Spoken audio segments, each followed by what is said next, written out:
चलिए आते हैं, शुरुआत करते हैं। चैप्टर का नाम है मोशन, गति। इसके बारे में जो है कि इससे पहले जो भी आपका हुआ था, कल आपका लास्ट हुआ था वो वाले पीडीएफ से, है ना, जिसमें आपको डफलर प्रभाव तक हमने आपको पढ़ाया था। आज उससे आगे बढ़ेंगे, आज नया चैप्टर की शुरुआत होगी जिस चैप्टर का नाम है मोशन होने वाला है, गति होने वाला है। आइए इस चैप्टर की शुरुआत करते हुए बातों को आगे रखते हैं, साथ साथ देखते हैं, है ना। ये आपका फाइनल पीडीएफ गया है ना, 115 पेजों का फिजिक्स का पीडीएफ जो है कि आपका फाइनल गया हुआ है। ठीक है, पेड में ऑलरेडी नीचे में जो है कि डाल दिया गया है, सभी लोग ले लीजिएगा। अंतिम जो है कि आपका ये, है ना, होने वाला है। आइएगा, मोशन की बात करते हैं, क्या क्या बोल रहा है इसके बारे में जरा समझते हुए बातों को आगे रखते हैं, चलते हैं। मोशन बोल रहा है कि प्रत्येक वस्तु या तो विराम की अवस्था में एट रेस्ट में होता है या गति की अवस्था में इन मोशन में होता है। विराम और गति दोनों की स्थितियों में समय एवं प्रक्षेप मतलब ऑब्जर्वर के साथ जो है कि क्या होता है, इसके सापेक्ष जो है कि आपको रहता है। इसी को ही क्या कहते हैं, इसी को ही जो है कि आपको गति कहते हैं, है ना। गति जो है कि आपको कहते हैं। सुनिएगा, यदि समय तथा प्रक्षेप की स्थिति के सापेक्ष किसी वस्तु या ऑब्जेक्ट की स्थिति में परिवर्तन ना हो तो उस तो तो यह उस वस्तु का क्या होगा, विराम अवस्था जो है कि आपको कहलाएगा। मतलब कहने का मतलब है कि किसी वस्तु का, है ना, समय के साथ कोई परिवर्तन ना होगा तो वो कहाँ, जहां का तहां रखा हुआ है, तो वही विराम अवस्था में जो है कि आपको कहलाएगा। और यही विराम अवस्था का उदाहरण की बात करेंगे, जमीन पर लगे हुए पेड़, ये देखते हैं कहीं हिल डोल कर रहा है, नहीं कर रहा है, मतलब चल नहीं रहा है, ये विराम का उदाहरण होने वाला है। मेज पर रखी हुई पुस्तकें, ये किसका उदाहरण है, ये भी जो है कि विराम अवस्था का उदाहरण विराम है। एक अवस्था। चलती हुई ट्रेन में बैठे हुए यात्री, ये भी देखिएगा, ट्रेन चल रही है, यात्री नहीं चल रहा है, यात्री तो बैठा हुआ है। ये भी विराम का जो है कि अपेक्षा अवस्था जो है कि आपको होने वाला है, इसका उदाहरण जो है कि आपको होने वाला है। ये सापेक्ष उसके सहयात्रियों की स्थिति जो है कि बात करेंगे, सहयात्रियों की स्थिति भी जो है कि आपको विराम का अवस्था में, मतलब जहां हम बैठे हैं उसके सामने वाला कोई बैठा हुआ व्यक्ति है, तो वो भी तो विराम के अवस्था में ही बैठा हुआ है ना, उसमें भी तो कोई चाल नहीं है ना। इसलिए ये सब जो है कि आपको विराम का अवस्था जो है कि आपको हुआ। गति की प्रकार की बात करेंगे, गति के प्रकार को देखिए कितने भागों में तोड़े हैं। सबसे पहला गति के प्रकार टाइप्स ऑफ मोशन को 3 भागों में तोड़े हैं। एक आधार किसके आधार पे है, देखिए तो यहाँ पे विमीय विभिन्न आधार के आधार आधार। पर। दूसरा है आपका किसके आधार पे है, पथ के पद। आधार पे होगा, किसके, पथ के आधार पे। और तीसरा किसके आधार पे है, दोहराव के आधार पर। दोहराव के आधार पे जो है कि आपको होने वाला है। तो 3 आधार होने वाला है गति के प्रकार के, पहले विमीय आधार, दूसरा पथ का आधार और तीसरा दोहराव का आधार जो है कि आपको होने वाला है। विमीय आधार में एक विमीय गति, द्विविमीय गति और त्रिविमीय गति। ये किसके आधार के रूप में है, ये सर विमीय आधार के रूप में। बीमे एक मतलब विमीय, डायमेंशन है सर। हाँ हाँ। डायमेंशन वाला बीमा जिसका हो उसके, एक विमीय, द्विविमीय और त्रिविमीय, है ना। और दोहराव में बात करेंगे, दोहराव में 2 भागों में तोड़े हैं, एक आवर्त गति है और एक कौन सा, एक सरल सरल आवर्त आवर्त गति। गति है।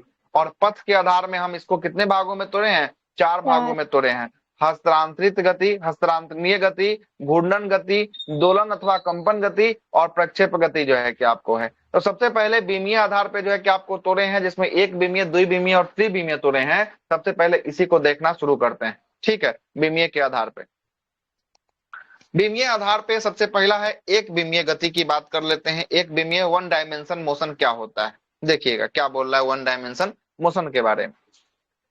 यदि कोई पिंड किसी भी दिशा में एक सरल रेखा में स्ट्रेट लाइन में, जो एक सरल रेखा स्ट्रेट लाइन में है और गति करता हुआ है, तो उस विमीय गति को कैसा विमीय गति कहेंगे, एक सरल रेखा में गति करता हुआ कोई वस्तु है तो एक विमीय गति जो है कि आपको कहलाएगा। मतलब कोई रोड है, एक सरल रेखा है और इस पे कोई जो है कि वस्तु गति करते हुए आगे बढ़ते हुए जा रहा है, तो कैसा गति कहलाएगा, एक विमीय कहलाएगा एक ना। विमीय तो गति। यही बात बोल रहा है कि यह एक स्ट्रेट लाइन में कोई गति करता है तो उस गति को एक विमीय गति कहा जाता है। इसमें वस्तु की केवल एक ही बीमा जो है कि आपको परिवर्तनशील होती है, जैसे इसकी लंबाई में परिवर्तन होगी या इसकी चौड़ाई में परिवर्तन होगी या इसकी ऊंचाई में परिवर्तनशील, मतलब ये तीनों परिवर्तनशील जो है कि आपको होने वाला है वन बीमीय गति में। मतलब परिवर्तनशील होगा, डायमेंशन क्या बदलेगा, एक ही बदलेगा, या लंबाई बदलेगा या चौड़ाई बदलेगा या क्या बदलेगा, या ऊंचाई बदलेगा, लेकिन कितना बदलेगा, मात्र एक ही बदलने वाला है, किसमें, एक विमीय गति में जो है कि एक ही बदलने वाला है, ठीक है। आइएगा, अच्छा फिर से ले लिया, 2 बार ले लिया है क्या इसको, अच्छा फ्रेश यहाँ देखिएगा क्या बोल रहा है। एक विमीय गति के दौरान पिंड की स्थिति को दर्शाने के लिए केवल जो है कि एक स्थिति निर्देशांक वन जो है कि पोजीशन को ऑर्डिनेट की जो है कि आवश्यकता पड़ती है। जैसे उदाहरण के लिए एक विमीय की बात करेंगे, सीधी सड़क पर गतिमान वाहन, एक सीधी सड़क पर जो है कि गतिमान गतिमान जो है कि अगर वाहन चलेगा तो ये किसका उदाहरण हो जाएगा, एक विमीय गति का उदाहरण जो है कि आपको हो जाएगा। एक निश्चित ऊंचाई से गिराई गई कोई वस्तु, तो गिराएगा तो उसका लंबाई में कोई ना कोई परिवर्तन होगा, तो ये भी कैसा है उदाहरण होगा, तो ये भी एक विमीय गति का उदाहरण जो है कि आपको हो जाएगा। इसमें एक ही बीमा में कोई परिवर्तन हो, है ना, परिवर्तनशील हो, उसे एक विमीय गति कहते हैं। अब आते हैं द्विविमीय गति, टू डायमेंशन मोशन की बारे लंबाई में। चौड़ाई ऊंचाई तीनों एक ही में आता है कि तीनों अलग अलग आएगा? अलग अलग है, कॉमा नहीं लगा है, या लंबाई बदले या चौड़ाई बदले या ऊंचाई इसका बदले, है ना, ऊंचाई इसका बदले, है ना, सभी परिवर्तनशील। देखिए ना यहाँ पर क्या लिखा है, इसमें वस्तु के केवल एक बीमा में ही परिवर्तनशील हो, जैसे लंबाई में परिवर्तनशील हो, जैसे चौड़ाई में परिवर्तनशील हो, जैसे ऊंचाई में परिवर्तनशील हो, सभी में नहीं, एटलीस्ट एक में होना चाहिए, है ना, एक में होना चाहिए। आ रहा समझ में? आगे देखते हैं। अगला है टू डायमेंशन मोशन, द्विविमीय गति के बारे में क्या बोल रहा है जरा देखिएगा। जब कोई पिंड एक ऐसे पथ पर गति करता है जिसमें उसकी स्थिति को दर्शाने के लिए कितना अक्ष का होना चाहिए, तो दो अक्षों के निर्देशांक एक्स वाई या वाई जेड या जेड वाई को आवश्यकता हो, है ना, वैसे ही गति को कैसा गति कहते हैं, द्विविमीय गति कहते हैं। मतलब कहने का मतलब साफ साफ है, यहाँ पर दो जो है कि निर्देशांक होने चाहिए, या एक्स वाई होने चाहिए या वाई जेड होने चाहिए या एक्स वाई जो है कि आपको होना, कोई भी दो ऐसा बीमा चाहिए, तभी जाकर ये टू डायमेंशनल मोशन के रूप में जो है कि आपको जाना जाएगा। ठीक है, इसका देखिए एग्जांपल क्या होता है।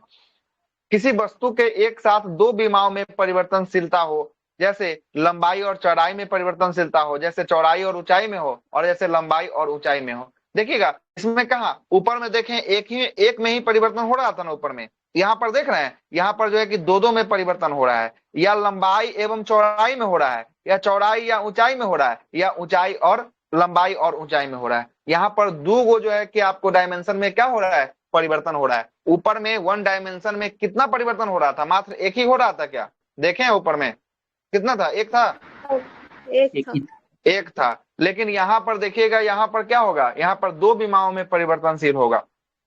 कैसे कैसे, तो एक बोल रहा है लंबाई के साथ चौड़ाई होना चाहिए, या चौड़ाई के साथ ऊंचाई होना चाहिए, या लंबाई के साथ क्या होना चाहिए, ऊंचाई जो है कि आपको होना चाहिए, तभी जो है कि आपको टू डायमेंशन मोशन जो है कि आपको कहलाता है। और टू डायमेंशन मोशन का बेस्ट उदाहरण की बात करेंगे, तोप के जो है कि आपको दागे गए गोले की गति। देखिएगा कहीं तोप जो है कि आपको रखते हैं ना, तोप रखते हैं तो तोप अपने साथ जो है कि लंबाई को ले जाता है और साथ साथ ऊंचाई को भी ले जाता है क्या, क्या ऊंचाई को ले जाता है कि नहीं। देखिएगा यहाँ से अगर कोई तोप को अगर यहाँ से अगर छोड़ा जाता है, मानिए तो यहाँ से छोड़ रहे हैं तोप, तो यहाँ से जो बारूद निकला वो अपने साथ तो एक ऊंचाई को ले गया, और ऊंचाई के साथ साथ यहाँ पर अगर गिरा तो ये लंबाई भी तो हुआ ना, हुआ कि नहीं हुआ, और ये ऊंचाई हुआ। यस यस तो ये दोनों तो हुआ ना, तो इसमें दो डायमेंशन जो है कि आपको आ रहा है कि नहीं आ रहा है।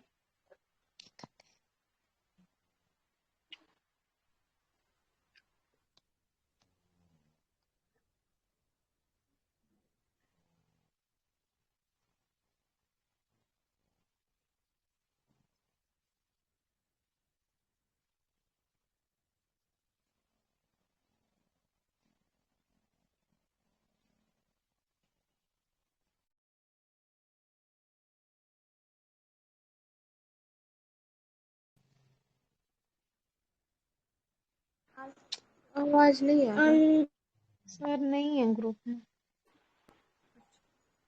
आवाज नहीं आ रहा था, देखिए आवाज आ रही है अब। यस जी सर। देखिए तो इसमें पहला क्या बोल रहा है कि तोप के दागे गए गोले की लंबाई की और दूरी, तो एक लंबाई कुछ ना कुछ तो तोप का लंबाई जो है कि गोला दागेगा तो कुछ ना कुछ तो इसका लंबाई होगा, कहीं जाकर गिरेगा तो, और साथ साथ क्या होगा, कुछ ना कुछ तो ऊंचाई होना ही होना है ना। तो इसमें कितना बीमा में परिवर्तन हो रहा है, दो बीमा में परिवर्तन हो रहा है क्या, दिख रहा है। Yes sir. तो ये दो बीमा में परिवर्तन हो रहा है। जैसे आगे एग्जाम्पल देखिएगा, पहला एग्जाम्पल तो आपको समझ में आ गया, दूसरा देखिएगा दूसरा क्या बोल रहा है। दूसरा बोल रहा है आपको नदी में नाव का गति, तो नदी में जो है कि आपको नाव जो है कि आपको चलाते हैं, तो इसमें भी जो है कि आपको दो विमा में परिवर्तन होता है। नाव की गति जो है कि आपको चलेगा तो नदी का जो है कि एक धारा जो है कि इसके अपोजिट, और जो है कि एक जो है कि इधर में जो है कि आपको जाएगा, तो इसमें भी दो विमाओं में इसमें भी परिवर्तन होगा। और किक मारने के बाद जो है कि हवा में फुटबॉल, अगर कोई फुटबॉल यहाँ रखा हुआ है ना, फुटबॉल यहाँ पर रखा हुआ है, ठीक है, और फुटबॉल को जब किक मारते हैं तो ये उछलेगा, हवा में उछलेगा, तो कुछ ना कुछ तो ये गति प्रदान करेगा, और कुछ ना कुछ तो ये लंबाई भी इसका जाएगा कि नहीं जाएगा, तो कुछ ना कुछ ऊंचाई भी होगा और कुछ ना कुछ इसका गति भी होगा, कुछ ना कुछ इसकी लंबाई भी होगा। तो ये दोनों में भी दो विमा में परिवर्तन हो रहा है। क्या है कि किक मारेंगे तो फुटबॉल ऊपर उड़ेगा, तो वो हाइट तो लेगा ना अपना कुछ ना कुछ, कि नहीं लेगा। तो एक तो ऊंचाई में परिवर्तन हुआ, और हाइट लेगा तो जहां अगली जगह पे गिरेगा तो वहां पहली जगह से दूसरी जगह के बीच तो लंबाई कुछ ना कुछ होगा, तो दोनों जो है कि आपको हो गया ना। तो ये जो है कि आपको किसका, द्विविमीय गति का ये सब एग्जाम्पल जो है कि आपको हो गया।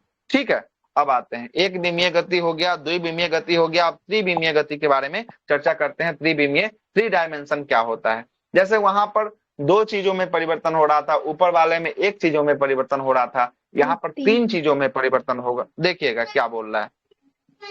जब कोई पिंड किसी प्रकार की गति कर रहा हो तो उस समय के साथ साथ उसकी स्थिति तीन विमाओं में परिवर्तन हो रही होती है, तो उस जो है कि गति को कैसे गति के नाम से जानते हैं, तीन विमाओं में परिवर्तन।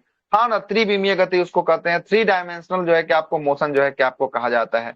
और इसमें वस्तु की स्थिति को दर्शाने के लिए तीन अक्ष को लिया जाता है, एक्स वाई जेड को जो है कि आपको निर्देशांक की आवश्यकता होती है। और उदाहरण के लिए बात करेंगे तो आकाश में पतंग। देखिएगा, अब कोई पतंग जो है कि आपको उड़ते हुए जा रहा है ना, उड़ते हुए कोई पतंग जा रहा है। इस पतंग की बात करते हैं, ये पतंग जो है कि आपको उड़ते हुए कोई पतंग जा रही है मान लेते हैं, तो ये उड़ते हुए जा रही है, तो देखिएगा ये पतंग तो अपने राइट दिशा में भी चल सकती है, अपने लेफ्ट दिशा में भी चल सकती है, अपने नीचे की दिशा में भी मुड़ सकती है। तो ये तीनों दिशाओं में परिवर्तन जो है कि आपको हो सकती है। तो यही तीनों दिशाओं में परिवर्तन हुआ तो कौन सा डायमेंशन मोशन हो गया, तो ये थ्री डायमेंशन जो है कि आपको मोशन हो गया।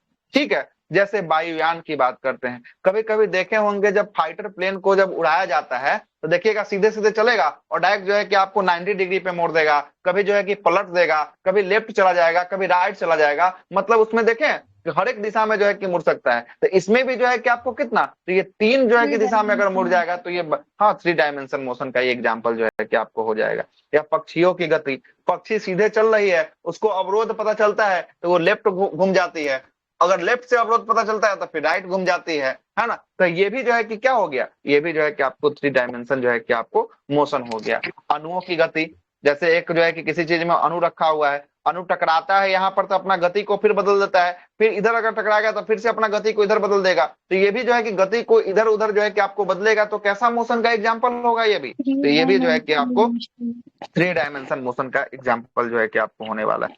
तो वन डायमेंशन, टू डायमेंशन और थ्री डायमेंशन मोशन, ये तीनों हमने आपको बता दिया है। एक डायमेंशन में केवल कितनी विमा में परिवर्तन होगा, वन डायमेंशन में एक विमा में परिवर्तन होगा। टू डायमेंशन में कितनी विमाओं में परिवर्तन होगा, दो डायमेंशन में जो है कि आपको परिवर्तन होगा। और थ्री डायमेंशन में कितना विमाओं में परिवर्तन होगा, तीन विमाओं में जो है कि आपको परिवर्तन होने वाला है। कोई दिक्कत, सबका एग्जाम्पल भी आपका समक्ष आपके नजर में है। ठीक है, अब आते हैं। अब देखिएगा यहाँ पर जो है कि पहला तो बांट दिए थे किसके आधार पे, विमीय आधार पे जो है कि आपको बांटे थे। उसके बाद जो है कि आपको किसका आधार था, दो पथ का आधार था। अब पथ के आधार में जो है कि कौन कौन था, पथ के आधार में स्थानांतरणीय गति था, घूर्णन गति था, दोलन अथवा कंपन गति था और प्रक्षेप गति था। अब आइए इसी को देखते हैं, शायद अगला वही है ना। आइए, पथ के आधार पे ही लिया हुआ है। ठीक है, अगला जो है ये पथ के आधार पे ही जो है कि आपको होने वाला है। देखिए आते हैं, गतियों के वर्गीकरण को सर्वाधिक समान आधार जो है कि आपको यही होने वाला है पथ के आधार पे। इसके अंतर्गत गतिमान वस्तु का पथ का प्रकार, ऑब्जेक्ट पाथ टाइप्स तथा उसके स्थान में परिवर्तन आदि के आधार पर गतियों को निम्नलिखित स्वरूप जो है कि आपको प्रदान किया गया है। जिसमें सबसे पहला जो है कि आपको कौन है, हस्तांतरणीय गति है, दूसरा घूर्णन गति है, तीसरा दोलन या कंपन गति है और चौथा कौन सा है, चौथा जो है कि आपका प्रक्षेप गति जो है कि आपको होने वाला है, प्रोजेक्टाइल मोशन जो है कि आपको होने वाला है। इसी में पहला हम जो पढ़ेंगे वो हमारा है हस्तांतरणीय गति जो है कि आपको होने वाला है। हस्तांतरणीय गति के बारे में देखते हैं, क्या होता है हस्तांतरणीय गति। आइए, इस प्रकार की गति में गतिमान पिंड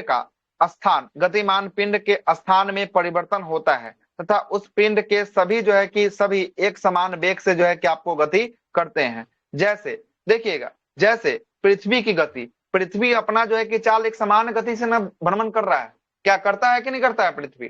तो एक समान गति से जो अगर भ्रमण करेगा तो वो कैसा गति का एग्जाम्पल होगा? तो हस्तांतरणीय गति का एग्जाम्पल होगा। और एक समान वेग की गति से ये जो है कि आपको चलता है, इसलिए हस्तांतरणीय गति होगा। ट्रेन की गति, तो ट्रेन की गति भी देखिएगा तो कभी भी ट्रेन चलेगा तो 30 के स्पीड में रहेगा, 30 के स्पीड में चलेगा, 40 के रहेगा तो 40 में चलेगा, 50 का रहेगा तो 50 में चलेगा। तो ये एक समान गति के रूप में जो है कि आपको चलेगा, तो हस्तांतरणीय गति होगा। गैसीय अणु की गति, ये सब कैसा एग्जाम्पल है? हस्तांतरणीय गति का एग्जाम्पल जो है कि आपको होने वाला है ना, होने वाला है। दूसरा क्या बोल रहा है? दूसरा बोलता है कि सरल रेखीय गति। सरल रेखीय मतलब कि एक सीधी लाइन में चलने वाला। देखिए इसमें वही बात होगा, जब कोई कण अथवा पिंड एक सरल रेखा में एक सीधे मार्ग में गति करने लगता है या गति करता है तो उस गति को कैसा गति कहते हैं? एक सीधी रेखा में गति कर रहा है तो उसको सरल रेखीय गति के नाम से जो है कि आपको जाना जाएगा। और सरल रेखीय गति का एग्जाम्पल, बेस्ट एग्जाम्पल की बात करेंगे तो कदम ताल करते हुए सैनिकों की टुकड़ी। कदम ताल में देखते हैं ना कि जहां एक जो है कि पैर एक सैनिक का उठेगा, दूसरे सैनिक का भी सेम जगह पे पैर उठने वाला है, और जहां पड़ेगा उस जगह पे दूसरे का भी पड़ेगा, तीसरे का भी पड़ेगा, सबका वहीं पे पड़ने वाला है। तो कदम ताल करते हुए सैनिकों की गति एक ऐसी गति का एग्जाम्पल है, सरल रेखीय, हाँ, सरल रेखीय गति का एग्जाम्पल जो है कि आपको होने वाला है। पृथ्वी पर ऊर्ध्वाधर गिरती हुई कोई बस्ती है ना, कोई वस्तु अगर गिर रही है ऊर्ध्वाधर दिशा में तो वो भी एक सरल रेखा एक सीध में गिर रहा है, ये भी सरल रेखीय गति का एग्जाम्पल हो गया। सीधी एवं समतल सड़क पर चलती हुई कार, अगर सीधी सड़क पर अगर कोई कार चल रही है तो ये भी एक सरल रेखीय गति का एग्जाम्पल जो है कि आपको होने वाला है। ठीक है, होने वाला है। अगला देखिए, अगला क्या है? वक्रीय गति बोल रहा है। वक्रीय गति को देखते हैं क्या बोल रहा है। आइए, वक्रीय गति के बारे में बोल रहा है, जब कोई पिंड किसी घुमावदार अथवा वक्रीय पथ, मतलब कि कोई घुमावदार हो या वक्रीय पथ हो, है ना, इस पे कर्व पथ पर अगर गति करता है तो इसकी गति को वक्रीय गति कहलाता है। अगर कोई जो है कि घुमावदार पथ है, यहां से चल रहा है, घूम के जो है कि आपको फिर से जो है कि आपको आ रहा है, तो घुमावदार पथ हो रहा है, तो इसलिए इसे कौन सा गति कहें? वक्रीय गति जो है कि आपको कहें। और इस गति में पिंड की दिशा में क्या होता है? पिंड की दिशा में परिवर्तन के साथ साथ उसका वेग, वेलोसिटी में भी क्या होता है? वेलोसिटी में भी परिवर्तन होता है। काहे कि जैसे ही मुड़ेगा तो उसका वेग में भी परिवर्तन करना पड़ेगा और उसके दिशा में भी परिवर्तन करना पड़ेगा, दोनों में परिवर्तन होगा। किस में? तो वक्रीय गति में जो है कि आपको दोनों में परिवर्तन जो है कि आपको होगा। जैसे घुमावदार सड़क पर मुड़ती हुई कार, जैसे कोई गोलंबर है, यहाँ पर जो है कि आपको मुड़ेगा कार तो इसके वेग में भी परिवर्तन होगा, साथ साथ इसके दिशा में भी परिवर्तन होगा कि नहीं होगा? यस सर, होगा। उसके बाद जो है कि आपको देखिएगा खिलाड़ियों द्वारा बास्केटबॉल को बास्केट में डालने पर, है ना, बास्केटबॉल में जब जो है कि आपको बास्केट को डालेंगे तो इसके घुमावदार पथ होंगे, जब यहाँ से फेंकेगा तो ऐसे घूम के जाएगा और यहाँ पर जो है कि जाकर गिरेगा तो भी जो है कि आपको इसके गति में, दिशा में, सब में परिवर्तन हुआ। साथ साथ डॉल्फिन द्वारा समुद्र में जो है कि गोता लगाना, जब डॉल्फिन निकलता है तो देखिएगा डॉल्फिन निकल के फिर से ऐसे जो है कि आपको जाता है, तो ये भी एक जो है कि आपको कैसा वक्रीय पथ हो गया कि नहीं हो गया? हाँ, कर्व जो है कि आपको हो ही गया, तो ये भी जो है कि एक वक्रीय पथ पर जो है कि आपको एग्जाम्पल जो है कि आपको होने वाला है। ठीक है, अगला देखिए, पथ के आधार पर गतियों के प्रकार के बारे में चर्चा कर लेते हैं। इसमें देखिए कौन कौन दिया है। देखिएगा, जब कोई पिंड किसी वृत्ताकार या सर्कुलर पथ पर, है ना, गति करता है तो उसके गति को वृत्तीय गति कहलाता है। और इस दौरान गतिमान पिंड किसी भी समय, है ना, किसी भी समय पर अपने पथ के केंद्र के समान दूरी पर जो है कि आपको होता है, क्योंकि यह उस वृत्ताकार पथ की परिधि की गति जो है कि आपको करता है। अगर जो है कि अगर ये कोई जो है कि वृत्ताकार पथ है तो ये केंद्र है, तो यहाँ भी रहेगा तब भी केंद्र की दूरी इतना ही रहेगी, यहाँ भी रहेगा तब भी केंद्र की दूरी इतना ही रहेगी, यहाँ भी रहेगा तब भी केंद्र की दूरी इतना ही रहेगी, और यहाँ भी रहेगा तब भी केंद्र की दूरी जो है कि आपको इतना ही रहेगी। यही बात ये बोलना चाह रहा है कि केंद्र की दूरी हमेशा जो है कि क्या होती है? एक समान होती है, एक सीध में जो है कि आपको होती है। जैसे जैसे उदाहरण के लिए क्या लिया है, उदाहरण के लिए लिया है वृत्ताकार पथ पर जो है कि आपको एक धावक जो है कि आपको रन कर रहा है, रनिंग जो है कि आपको पूरा कर रहा है। एक ट्रैक है, एक ट्रैक में जो है कि एक केंद्र होगा, सेंटर होगा। अगर ट्रैक में कहीं भी दौड़ेगा तो केंद्र से जो है कि उसका दूरी समान होगा कि नहीं होगा, बताइए तो। समान होगा कि नहीं होगा? समान जो है कि आपको बिल्कुल होगा। कहीं भी दौड़ेगा तो जो है कि आपको, एक ट्रैक में दौड़ेगा तो समान जो है कि आपको होगा। साथ साथ सूर्य की चारों ओर पृथ्वी की गति, सूर्य के चारों ओर पृथ्वी की गति जो है कि आपको, है ना, तो सूर्य का जो है कि एक सेंटर, सौर मंडल का केंद्र किसको माना गया, सूर्य को माना गया। आज सूर्य से जो है कि आपको क्या होता है, सब ग्रह जो है कि सूर्य की परिक्रमा काटता है, तो उसका केंद्र कौन है, सेंटर तो उसका सूर्य है। और सूर्य का जो है कि आपको चक्कर कौन काटता है, पृथ्वी जो है कि आपको काटता है। तो भी इसमें जो है कि केंद्र सेंटर तो एक वैल्यू फिक्स होगा मान, वही जो है कि यहाँ भी बोल रहा है। साथ साथ तीसरा बोल रहा है कि पृथ्वी के चारों ओर चंद्रमा की गति, तो पृथ्वी जो है कि केंद्र हो गया, इसका उपग्रह जो है कि इसका चक्कर काट रहा है। पृथ्वी का उपग्रह जो है कि चक्कर काट रहा है कौन, चंद्रमा काट रहा है, तो पृथ्वी को सेंटर मानते हुए चक्कर काट रहा है, तो ये भी जो है कि आपको हो गया। अगला है, एक निश्चित जो है कि ऊंचाई पर पृथ्वी के चक्कर काटने वाले कृत्रिम उपग्रह। ये उपग्रह जो भी होंगे सबको सेंटर कौन है, सबका सेंटर जो है कि आपको, केंद्र जो है कि आपको कौन होने वाला है, पृथ्वी होने वाला है। और सब जो है कि किसका चक्कर काट रहा है, पृथ्वी का चक्कर जो है कि आपको काट रहा है। इसलिए ये सब जो है कि वृत्ताकार पथ पर जो है कि आपको, है ना, उदाहरण जो है कि आपको होने वाले हैं। ठीक है, अगला देखिएगा, अगला क्या बोल रहा है। अगला बोलता है कि अनियमित गति की बात करेंगे। अनियमित गति क्या होता है, जब कोई पिंड किसी अनिर्धारित पथ पर जो है कि आपको अनिश्चित दिशाओं में अव्यवस्थित गति करता है। निर्धारित कोई पथ ही निर्धारित नहीं है इसमें, देखे ना, अनिर्धारित पथ है, कोई जो है कि निर्धारित पथ नहीं है। और अनिश्चित दिशा में, कभी जो है कि इस दिशा में, कभी इस दिशा में, कभी इस दिशा में, कोई दिशा भी नहीं है ना।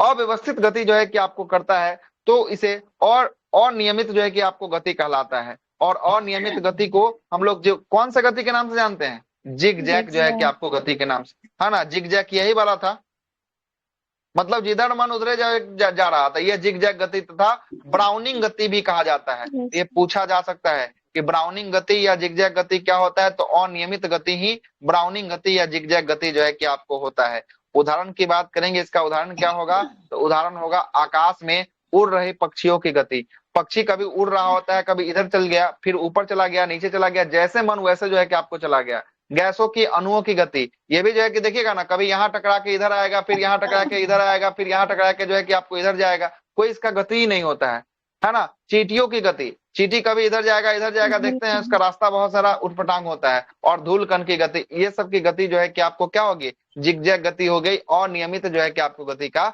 एग्जाम्पल जो है कि आपको होने वाला है। अगला देख, चलिए अगला जो है कि कौन है, अगला है आपका घूर्णन गति जो है कि आपको होने वाला है। रोटेटरी जो है कि आपको मोशन होने वाला है। देखिए रोटेटरी मोशन क्या बोल रहा है, ये बोलता है कि जब कोई पिंड अपने अक्ष एक्सिस पर, अपने अक्ष एक्सिस के चारों ओर गति करता है, अक्ष के चारों ओर गति करता है, तो उस पिंड की घूर्णन गति जो है कि आपको कहलाती है। अपने अक्ष के अगर चारों ओर गति करेगा तो ऐसे गति को पिंड का कैसा गति, घूर्णन गति जो है कि आपको कहते हैं, है ना, घूर्णन गति जो है कि आपको कहते हैं। घूर्णन एवं वृत्तीय गति लगभग एक जैसे ही गति के प्रतीक जो है कि आपको होते हैं, परंतु दोनों में मुख्य अंतर यह है कि वृत्तीय गति में पिंड का अक्ष केंद्र पिंड से पृथक, पिंड से जो है कि आपको क्या होता है, पृथक स्थित होता है, जबकि घूर्णन गति में पिंड के अक्ष पिंड के क्या होते हैं, पिंड के अंदर जो है कि आपको स्थित जो है कि आपको होते हैं। घूर्णन गति में पिंड के अंदर इसके अक्ष स्थित होते हैं, और जबकि एक और कौन सा, वृत्तीय गति में ये कहाँ होता है, तो ये केंद्र जो होता है पिंड के कहाँ होता है, पिंड के बाहर में जो है कि आपको स्थित जो है कि आपको होता है ना, स्थित जो है कि आपको होता है। और इसका एग्जाम्पल की बात करेंगे, घूर्णन गति का एग्जाम्पल क्या हो गया, तो वाहनों के पहियाओं को, वाहनों की पहिया तथा टायरिंग व्हील के जो है कि आपको गति, यही बोल रहा है कि वाहन का जो पहिया जो घूमता है ना, ये व्हील जो है कि आपको घूमता है, इसी व्हील की गति को ही क्या कहा गया, इसी व्हील के गति को जो है कि आपको घूर्णन गति जो है कि आपको कहा गया है, ठीक ना। दूसरा बोलता है कि पृथ्वी की घूर्णन गति, ये भी एक प्रकार का पृथ्वी का जो है कि आपको घूर्णन गति होता है। हेलीकॉप्टर के ऊपर जो पंखा लगा होता है उसकी गति, ये भी कैसी गति का एग्जाम्पल है, ये भी जो है कि आपको घूर्णन गति का एग्जाम्पल जो है कि आपको होने वाला है। ये लट्टू की गति, ये लट्टू जो हम लोग छोड़ते हैं ना, तो ये भी कैसा करता है, ये भी जो है कि आपको घूर्णन करता है, तो ये भी घूर्णन की गति का जो है कि आपको प्रमुख एग्जाम्पल जो है कि आपको होने वाला है। प्रक्षेप गति की बात करते हैं, प्रोजेक्टाइल मोशन की बात कर लेते हैं। चलिएगा इस पे आता है, क्या बोल रहा है। जब किसी पिंड को आकाश में, है ना, त्रिथक रूप से, है ना, त्रिथक रूप से अर्थात पृथ्वी की सतह से, पृथ्वी के सतह के समीप से जो है कि आपको फेंका जाता है, तो वह पिंड पृथ्वी के गुरुत्व मतलब ग्रेविटी के प्रभाव में एक जो है कि कैसा वक्रीय पथ जो है कि आपको लेता है, वक्रीय पथ में जो है कि आपको गति करने लगता है। तब वह किसी वस्तु को एक बार में बल लगाकर थीटा कोण से अगर फेंक दिया जाए तो ऐसी स्थिति में गति का प्रक्षेप गति जो है कि आपको कहते हैं। और प्रक्षेप का पथ जो है कि हमेशा कैसा पथ होता है, प्रक्षेप का पथ परवलयाकार जो है कि आपको होता है, कैसा होता है, परवलयाकार होता है। जैसे देखिएगा क्या बोलना चाह रहा है, इसको जरा समझिएगा। जैसे ये बोलना चाह रहा है कि कैसा, तो ये बोलना चाह रहा है पृथ्वी की सतह से फेंका गया, तो पृथ्वी की सतह से अगर ये पृथ्वी है, इसकी सतह से अगर कोई तोप का गोला या भाला ही फेंकते हैं, तो भाला फेंकते हैं तो देखते नहीं कि दौड़ से जाता है, उसके बाद भाला फेंक देता है। अब भाला फेंकता है तो कुछ ना कुछ तो यहाँ से उठा है, तो कुछ ना कुछ तो हाइट लिया है, और हाइट लेने के बाद देखिएगा तो कहीं ना कहीं तो आपको जाकर गिरा है। भाला फेंक तो टूर्नामेंट सब कोई देखे होंगे। या तोप का गोला का फेंकना, या भाला का फेंकना, या छक्के मारने पर बॉल की गति, जब छक्का यहाँ से बैट्समैन मारता है तो उठ के जाता है और एक प्रकार का कैसा गति ले लेता है, ये प्रक्षेप गति जो है कि आपको ले लेता है, तभी ना जाकर कहीं ना कहीं इंड होता है। तो इसमें भी देखिएगा तो इसमें भी तो एक लंबाई तो लिया और साथ साथ क्या लिया, एक ऊंचाई भी लिया होगा। क्या ऊंचाई लिया ना, ऊंचाई तो लिया होगा। तो लंबाई और ऊंचाई दोनों जो है कि आपको इसमें होती है। यही चीज जो है कि आपको यहाँ पे बोल रहा है, प्रक्षेप गति में जो है कि आपको बोल रहा है। प्रक्षेप गति यही जो है कि आपको ए बिंदु से कहां तक, बी बिंदु तक जो है कि आपको पहुंच जाना, यही क्या है, प्रक्षेप गति है। प्रवलयाकार, इसका आकार कैसा है, प्रवलयाकार जो है कि इसका आकार जो है कि आपको होने वाला है। और इसमें जो है कि आपको क्या, थीटा बराबर प्रक्षेप कोण को माना गया है, यू बराबर जो है कि इसका होता है प्रारंभिक वेग को क्या माना गया है, प्रारंभिक वेग जहां से हम शुरुआत करेंगे उसको यू माना गया है।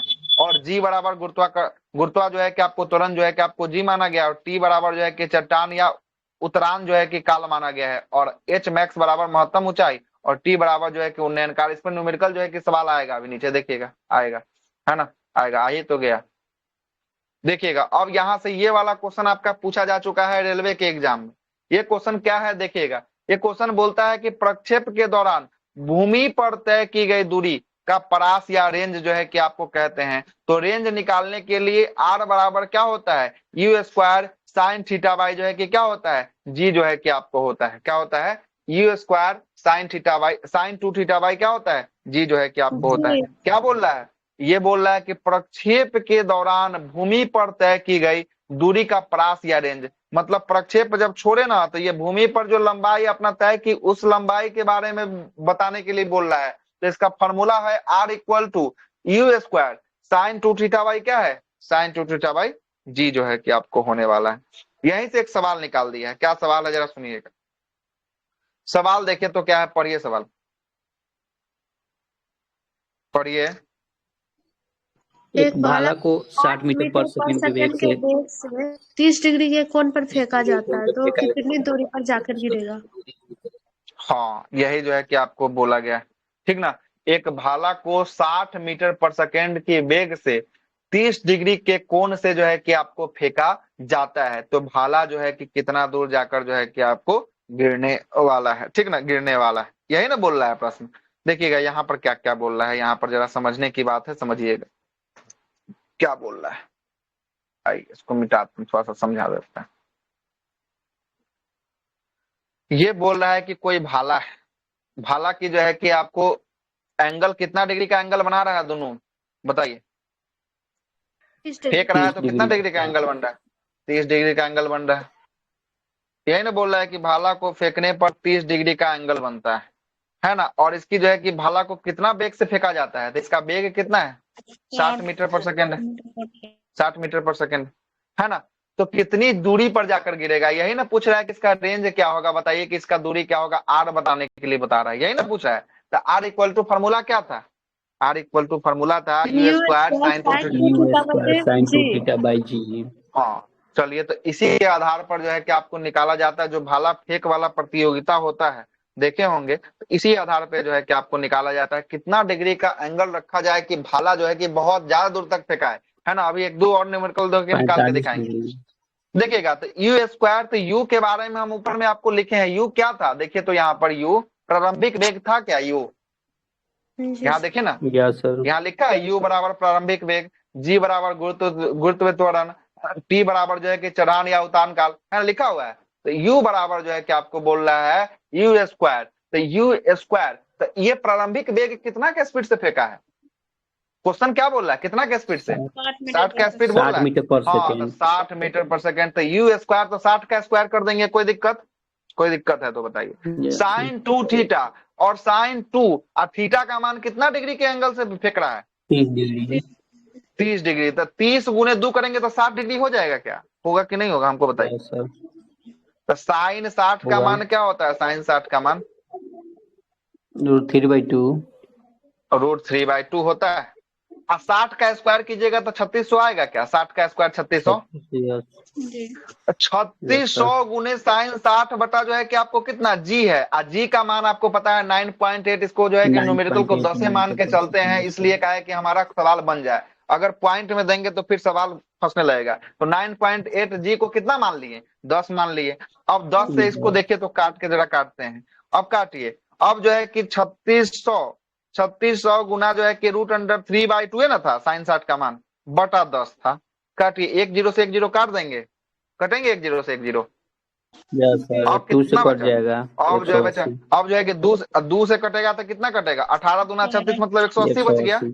तो 180 √3 आ जाएगा क्या, 180 रूट जो है कि आपको 3 जो है कि इसका प्रास जो है कि आपको रेंज कितना हो जाएगा, 180 रूट जो है कि आपको 3 जो है कि मीटर जाकर ये जो है कि आपको जाकर गिरेगा, है ना, ये जाकर जो है कि आपको गिरने वाला है। इसी के आधार पर जो है कि भाला का एंगल देखा जाता है, भाला फेंकने वाला सब एंगल मार के जो है कि मारता है कि जितना कितना एंगल रखा जाए कि रेंज जो है कि आपको बहुत हाई तक जो है कि आपको जाए, मतलब वो डिस्टेंस क्या करे, ज्यादा कवर जो है कि आपको करे, है ना। यही जो है कि न्यूमेरिकल जो है कि आपको था ये रेंज निकालने के लिए। आइए दूसरा क्वेश्चन है, दूसरा क्वेश्चन है कि एक भाला भाला फेंक कितना मीटर पर सेकेंड के वेग से फेंक रहा है, 12 मीटर पर 12 मीटर पर सेकेंड के चाल से जो है कि आपको फेंकता है, और कितना डिग्री के कोण पर फेंकता है, 45 डिग्री। 45 डिग्री के कोण पर जो है कि आपको फेंक रहा है। तो इसका फॉर्मूला है रेंज निकालने का u square sine 2 theta by g होने वाला है, ठीक ना। चलिए तो 12 का स्क्वायर कर लीजिएगा, तो 12 बढ़ाइए 144 होता है, 144 गुना साइन 2 थीटा, थीटा का मान कितना है 45 है, तो 45 गुना 2 करेंगे तो 90, 90 का मान कितना होता है साइन 90 का, साइन 90 का 1 होता है। अब बटा जो है कि 10 कर दीजिए, अब काटिए, इसको कितना आएगा 14.4 आ जाएगा क्या, 14.4, 144 है ना, तो 14.4 नहीं आ जाएगा, 14.4 जो है कि आपको मीटर जो है कि जाकर ये गिरेगा, है ना। मतलब कि एंगल जितना बढ़ेगा उतना ही इसका डिस्टेंस जो है कि आपको कम है, और जितना एंगल कम रखेगा उतना ही इसका डिस्टेंस क्या होगा, उतना ही इसका डिस्टेंस जो है कि आपको ज्यादा जाने वाला है, ठीक है, ज्यादा जाने वाला है। हो गया क्लियर। आते हैं, अब क्या बोल रहा है, अब बोल रहा है उन्नयन काल की बात कर रहा है, टाइम ऑफ फ्लाइट की बात कर रहा है, उन्नयन काल की। प्रक्षेप गति के दौरान कोई वस्तु जितना दूरी हवा में रहती है उसी समय को हम लोग कौन से काल के नाम से जानते हैं, हाँ उड्डयन काल के नाम से जो है कि आपको जानते हैं, बोलिए। सर वो जो बताया उसका 30 डिग्री उसका डबल करके रखे थे यू, क्या डबल करके रखे थे, फॉर्मूले ये है तो डबल क्या करना है, साइन 2 थीटा का है। ये फॉर्मूला है कि u square sine 2 theta by g है, तो यू का मान जो देगा, यू का मान 12 देगा तो 12 का स्क्वायर होगा, और साइन जो है कि आपको दिया है साइन 2, और थीटा का मान अगर दिया है तो 30, तो 30 से मल्टीप्लाई करेंगे तो 60 नहीं होगा, अगर थीटा का मान 45 देगा तो 45 से 2 से मल्टीप्लाई करेंगे तो 90 होगा, अगर थीटा का मान 60 देगा तो 2 से मल्टीप्लाई करेंगे तो 120 होगा। ये तो दिया ही हुआ है, इसमें कहाँ कुछ करना है, ये सब कुछ दिया हुआ है, आपको सब कुछ दिया रहे।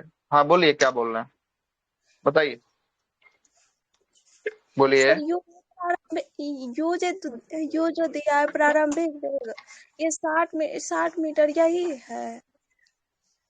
हाँ, एक भाला को 60 मीटर पर सेकेंड के वेग से फेंका जाता है। मतलब यू जो है कि आपको प्रारंभिक वेग है, 60 मीटर जो है कि आपको वेग से फेंका जा रहा है।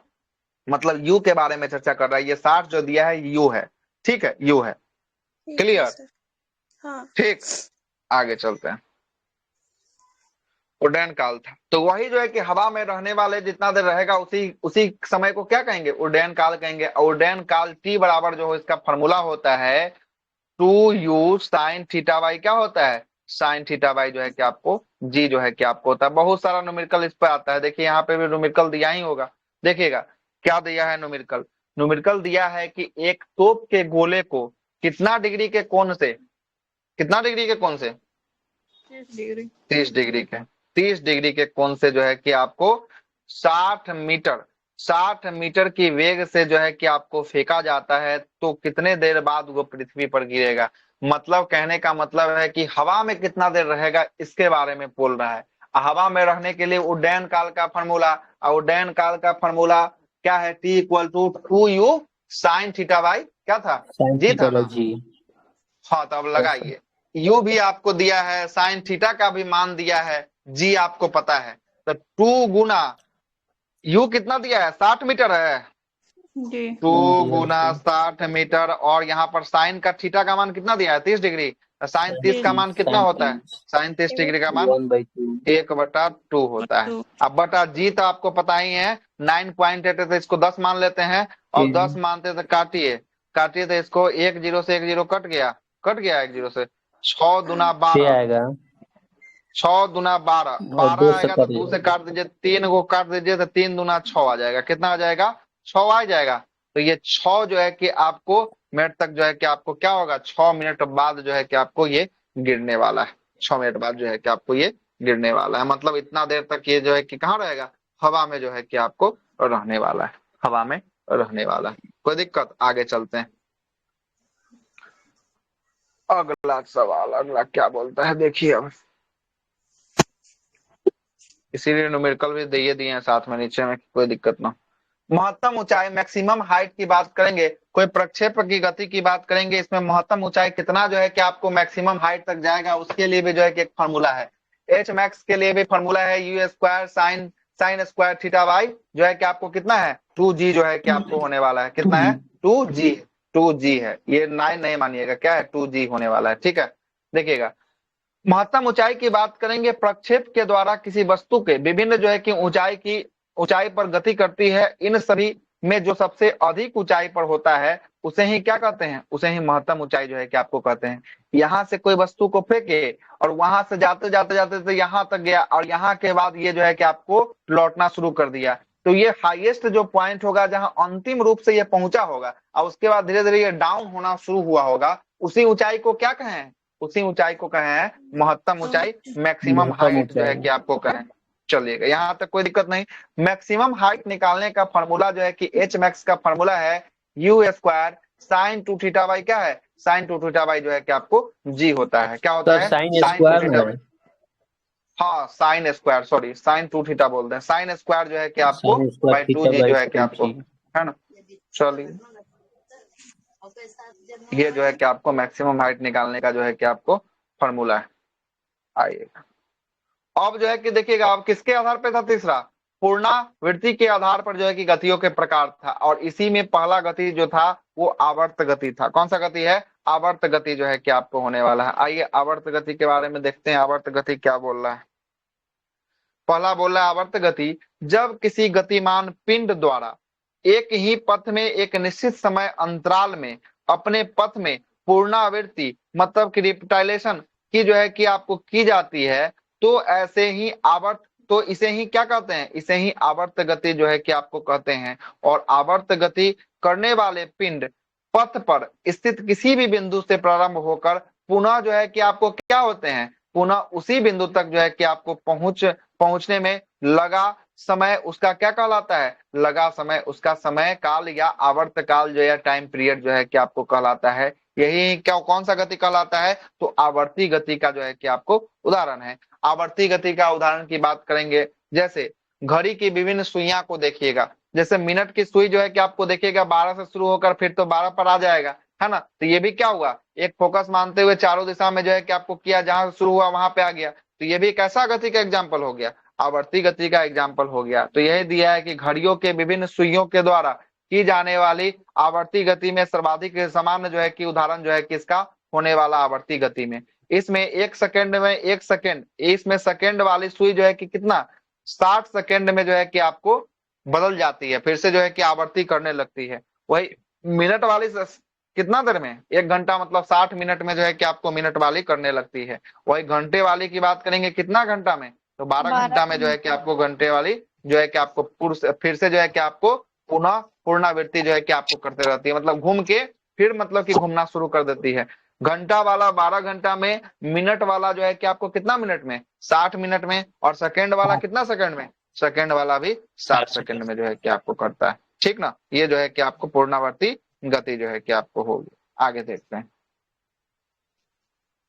सरल आवर्त गति सिंपल हार्मोनिक मोशन की बात करेंगे। देखिएगा ये क्या होता है, जब कोई पिंड एक सरल रेखा से आगे पीछे करता है, जब कोई पिंड एक सरल रेखा है, कोई रेखा है और उसके आगे और उसके पीछे कर रहा है ना, तो इस गति को कौन से गति के नाम से जानते हैं, तो इसी गति को सरल आवर्त गति के नाम से जो है कि आपको जानते हैं। जैसे घड़ी में लोलक लगा हो या पेंडुलम के द्वारा की जाने वाली दोलन गति, यही ना कोई घड़ी है, घड़ी का जो है कि आपको पेंडुलम लगा है, ये कभी इधर जाता है कभी इधर जाता है, यही गति को कौन सा गति कह दिया, यही गति को कह दिया आपको सरल आवर्त गति जो है कि आपको कह दिया। घड़ी का पेंडुलम कैसा गति का उदाहरण है, तो ये सरल आवर्त गति का जो है कि आपको उदाहरण होने वाला है। अब आते हैं और यहाँ से इसका नियम और गति का नियम जो है कि आपको होने वाला है। किसका नियम है, न्यूटन का गति का नियम जो है कि आपको होगा। आइए न्यूटन के गति का नियम क्या बोलता है, जरा इसको भी देखिए लेते हैं।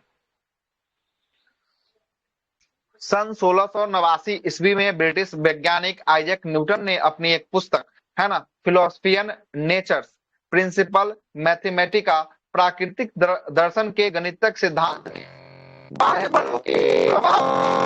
की गति मोशन ऑफ जो है कि आपको bodies under the influence of the external force के संभव में 3 जो है कि महत्वपूर्ण नियम जो है कि आपको प्रस्तुत जो है कि आपको किया था। तो यह न्यूटन के गति का कितना नियम दिया गया, तो न्यूटन के गति का जो है कि आपको 3 नियम जो है कि आपको दिया गया, जिसे ही हम लोग क्या कहते हैं, इसे ही न्यूटन का जो है कि आपको गति का नियम कहते हैं। इसमें आपको पहला गति का नियम, दूसरा गति का नियम और तीसरा गति का नियम जो है कि आपको किसके द्वारा, न्यूटन साहब के द्वारा जो है कि आपको दिया गया। पहला नियम को किस नियम के नाम से जानते हैं, पहला नियम को यहाँ लिखा है देख लीजिए, पहला नियम को जड़त्व के नियम के नाम से जो है कि आपको जानते हैं, लॉ ऑफ इनर्शिया के नाम से जो है कि आपको जानते हैं। वही दूसरा नियम का जो है कि आपको किसके नियम से नाम से जानते हैं, दूसरा को बहुत कुछ नया इसमें देखने को मिलेगा, संवेग का नियम के नाम से जो है कि दूसरे को जानते हैं। अगर वही तीसरा की बात कर दिया जाए, तीसरा को किसके नाम से जानते हैं, क्रिया प्रतिक्रिया का क्रिया प्रतिक्रिया के नियम के नाम से जो है कि आपको जानते हैं। ये 3 नियम किसके द्वारा दिए गए, ये तीनों नियम आइजैक न्यूटन, हाँ आइजैक न्यूटन साहब के द्वारा जो है कि ये तीनों नियम जो है कि आपको दिए गए हैं। आइएगा इसमें जो है कि न्यूटन के गति के नियम को देखते हैं। सबसे पहला, न्यूटन के प्रथम गति को ही जड़त्व के नियम कहते हैं, या इसे ही क्या कहते हैं, लॉ ऑफ इनर्शिया के नाम से जो है कि आपको जानते हैं। किसके नाम से, लॉ ऑफ इनर्शिया के नाम से जानते हैं। क्या बोलता है न्यूटन के पहले गति का नियम, देखिएगा, यदि कोई वस्तु विराम अवस्था में है तो वह विराम अवस्था में ही रहेगी। यदि कोई वस्तु की गति में यदि कोई गति में है, गति अवस्था में है, तो वो किसमें रहना पसंद करेगी, गति अवस्था में ही रहना पसंद करेगी, जब तक कि उस पर क्या ना लगा दिया जाए, कोई बाह्य बल न लगा दिया जाए, है ना। तो यही जो है कि आपको क्या बोलता है, पहला नियम जो है कि आपको बोलता है। और पहला नियम को जड़त्व का नियम कहते हैं। जड़त्व का मतलब होता है इनर्शिया, इसीलिए लॉ ऑफ इनर्शिया के नाम से जो है कि आपको जानते हैं। जड़त्व किसी भी वस्तु का वह गुण होता है जिसके कारण वस्तु अपने विराम अथवा गति की अवस्था में होने वाले परिवर्तन का क्या करता है, होने वाले परिवर्तन का विरोध करता है। यही क्या कहलाता है, यही जो है कि आपको जड़त्व कहलाता है। और जड़त्व कितने प्रकार के होते हैं, तो जड़त्व 2 प्रकार के होते हैं। कौन से प्रकार के जड़त्व, गति का जड़त्व और विराम का जड़त्व। हाँ, एक जो है कि आपको गति का जड़त्व होता है और एक विराम का जड़त्व होता है। तो यहाँ से बिहार दरोगा क्वेश्चन पूछ लिया है, बीपीएससी भी क्वेश्चन पूछ लिया है कि जब जो है कि आपको कोई वस्तु या कोई गाड़ी, रेलगाड़ी चलते हुए अचानक अगर ब्रेक मार दिया जाए, अचानक अगर ब्रेक मार दिया जाए तो बैठे यात्री किस ओर झुकेंगे? पहला सवाल यही है। आगे की ओर। आगे की ओर। आगे की ओर जो है कि आपको झुकेंगे। देखिएगा ना, विराम का जड़त्व न है तो विराम जैसे ही मारेगा तो आगे की ओर जो है कि हम झुकते हैं। कभी बाइक पर भी सवार होकर देखिएगा और एकाएक कुछ आ गया सामने से, उसे ब्रेक मारते हैं तो आगे की ओर कोई झुकता है। मतलब विराम का जड़त्व कैसा लगेगा? अगर कोई विराम में किसी चीज को लाना चाहेगा तो कैसा, तो आगे की तरफ जो है कि आपको बल लगेगा। और वही जो है कि अगर बिना बोले गाड़ी पर बैठा दिया और गाड़ी डायरेक्ट चला दिया तो ये गति में जो है कि आपको आ गया, और गति में आया तो ये कैसा, तो ये जो है कि आपको पीछे की सॉरी पीछे की ओर न हो गया, गलती हो गया। हाँ, आप सही बोल रहे थे, बिल्कुल सही बोल रहे थे, है ना, सही बोल रहे थे। देखिए, विराम का जड़त्व की बात करेंगे। विराम का जड़त्व मतलब कि जो है कि आपको क्या है, तो पीछे की ओर, मतलब करने का मतलब समझिएगा। हाँ, विरामा अवस्था में जो है कि आपको क्या हुआ, छोड़कर गति वाले अवस्था में ये गया है। तो गति वाले अवस्था में जैसे ही गया है ना, तो विराम से गति में जैसे ही जाएगा तो आगे की ओर, पीछे की ओर जो है कि आपको क्या होगा, झुकेगा आदमी, पीछे की ओर झुकेगा। और गति अवस्था से विराम अवस्था की ओर जब चलेंगे ना, तब आदमी कहाँ की ओर झुकेगा, तब आदमी आगे की ओर। अब सही होगा, अब कोई दिक्कत नहीं ना है, अब सही नहीं सर।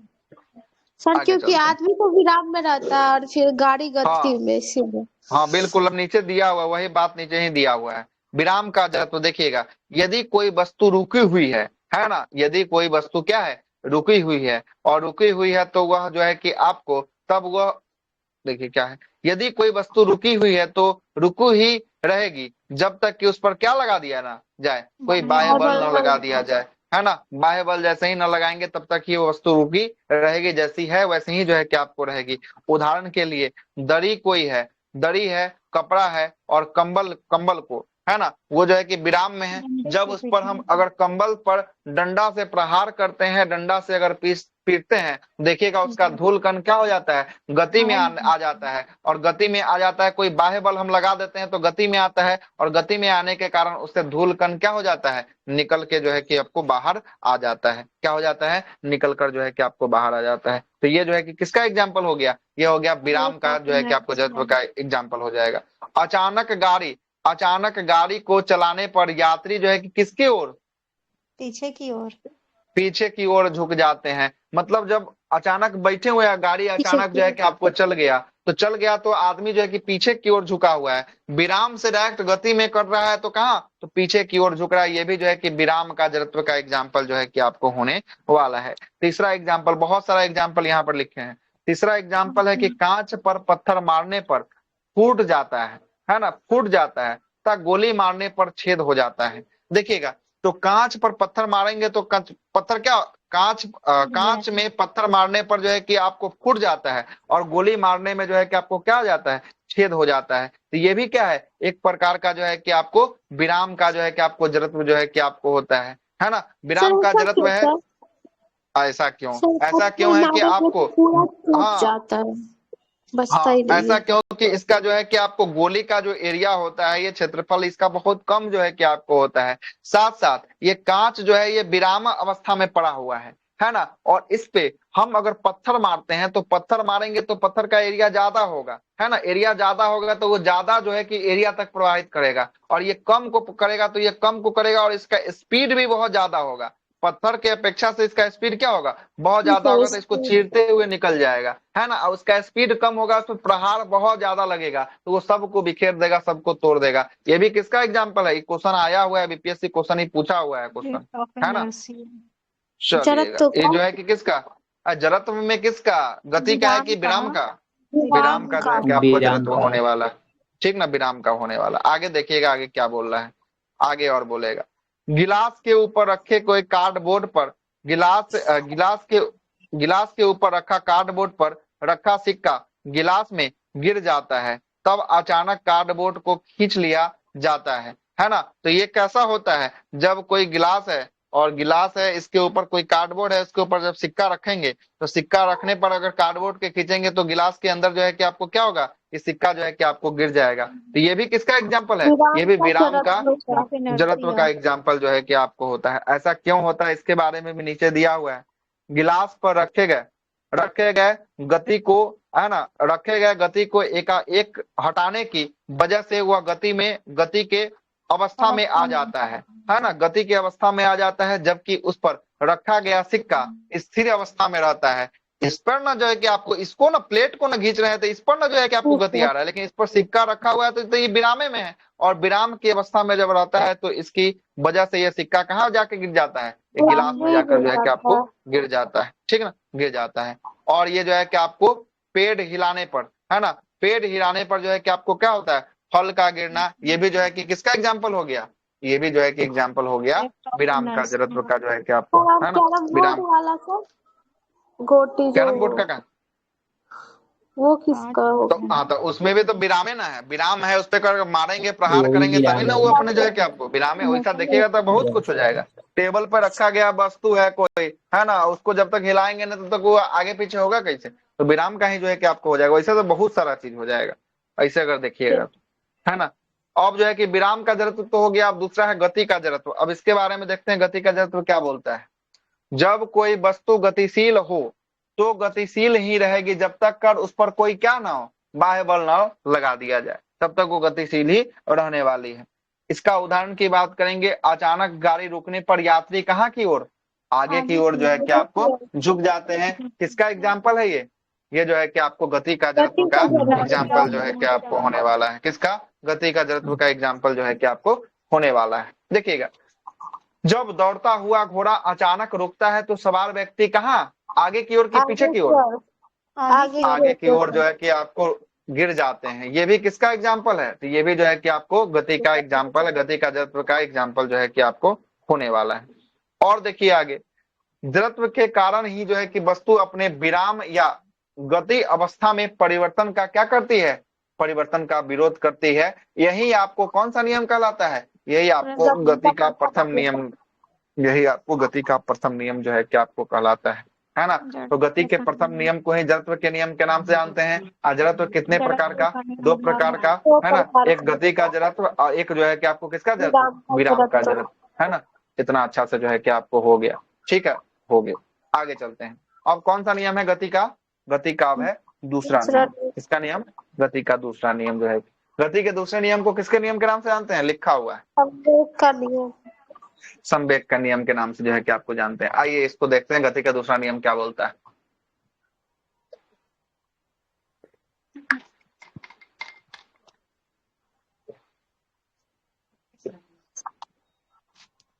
देखिए क्या बोल रहा है, बोल रहा है कि जब कोई फुटबॉल को किक मारते हैं या लात से मारते हैं, उसी को कहते हैं किक मारना, ठीक है। जब कोई फुटबॉल को किक मारते हैं तो फुटबॉल चलना प्रारंभ कर देता है, लेकिन व्यक्ति को उससे चोट नहीं लगती। ऐसा क्यों होता है, तो ऐसा इसलिए होता है क्योंकि इसमें क्या है, तो ये जो है कि आपको संवेग जो है कि इसमें संरक्षित हो जाता है। इसीलिए गति के दूसरे नियम को किसका नियम के नाम से जानते हैं, संवेग के नियम के नाम से जानते हैं, है ना। इसीलिए इसको संवेग के नियम के नाम से जो है कि आपको जानते हैं। अगर कोई व्यक्ति किसी पत्थर पर पैर मारता है तो उस पर रखे गए क्या होते हैं, पैर में चोट लग जाते हैं। पत्थर पर मारिएगा तो चोट लगेगा, लेकिन फुटबॉल पे मारने पर चोट नहीं लगता है। आखिर ऐसा क्यों, तो ऐसा इसलिए होता है, सरफेस के कारण। क्या सर सरफेस के कारण,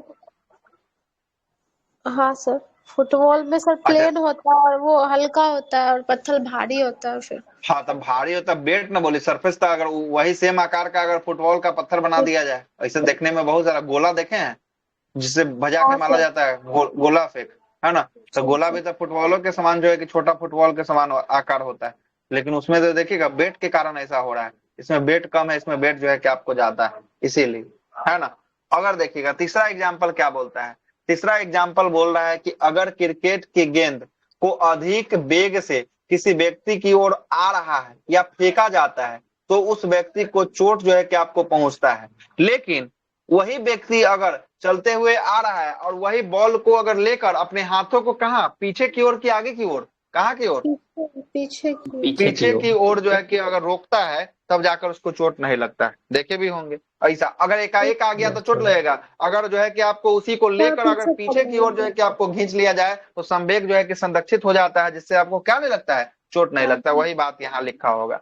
अगर क्रिकेट की गेंद को अधिक वेग से किसी व्यक्ति की ओर फेंका जाता है तो उस व्यक्ति को चोट पहुंच सकती है। इन उदाहरणों से पता चलता है कि, है ना, किसी भी वस्तु से होने वाले प्रभाव उसके द्रव्यमान और वेग दोनों पर निर्भर करता है। आ गया दोनों बात, क्या क्या बोल रहे थे उस समय से, उसके द्रव्यमान पर भी निर्भर करता है और साथ साथ उसके किस पर, उसके वेग पर भी निर्भर करता है ना। तो यही जो है कि द्रव्यमान और वेग किसका संबंध दिखाता है, तो यही संवेग का संबंध जो है कि आपको दिखाने का काम जो है कि आपको करता है। ठीक है, आइए आगे चलते हैं। संवेग बराबर यही ना होता है, संवेग का फॉर्मूले तो होता है द्रव्यमान गुने वेग, है ना, होता है ना द्रव्यमान गुने वेग, संवेग का फॉर्मूला। तो यही जो है कि इसी से जो है कि आपको निकल गया दूसरा नियम।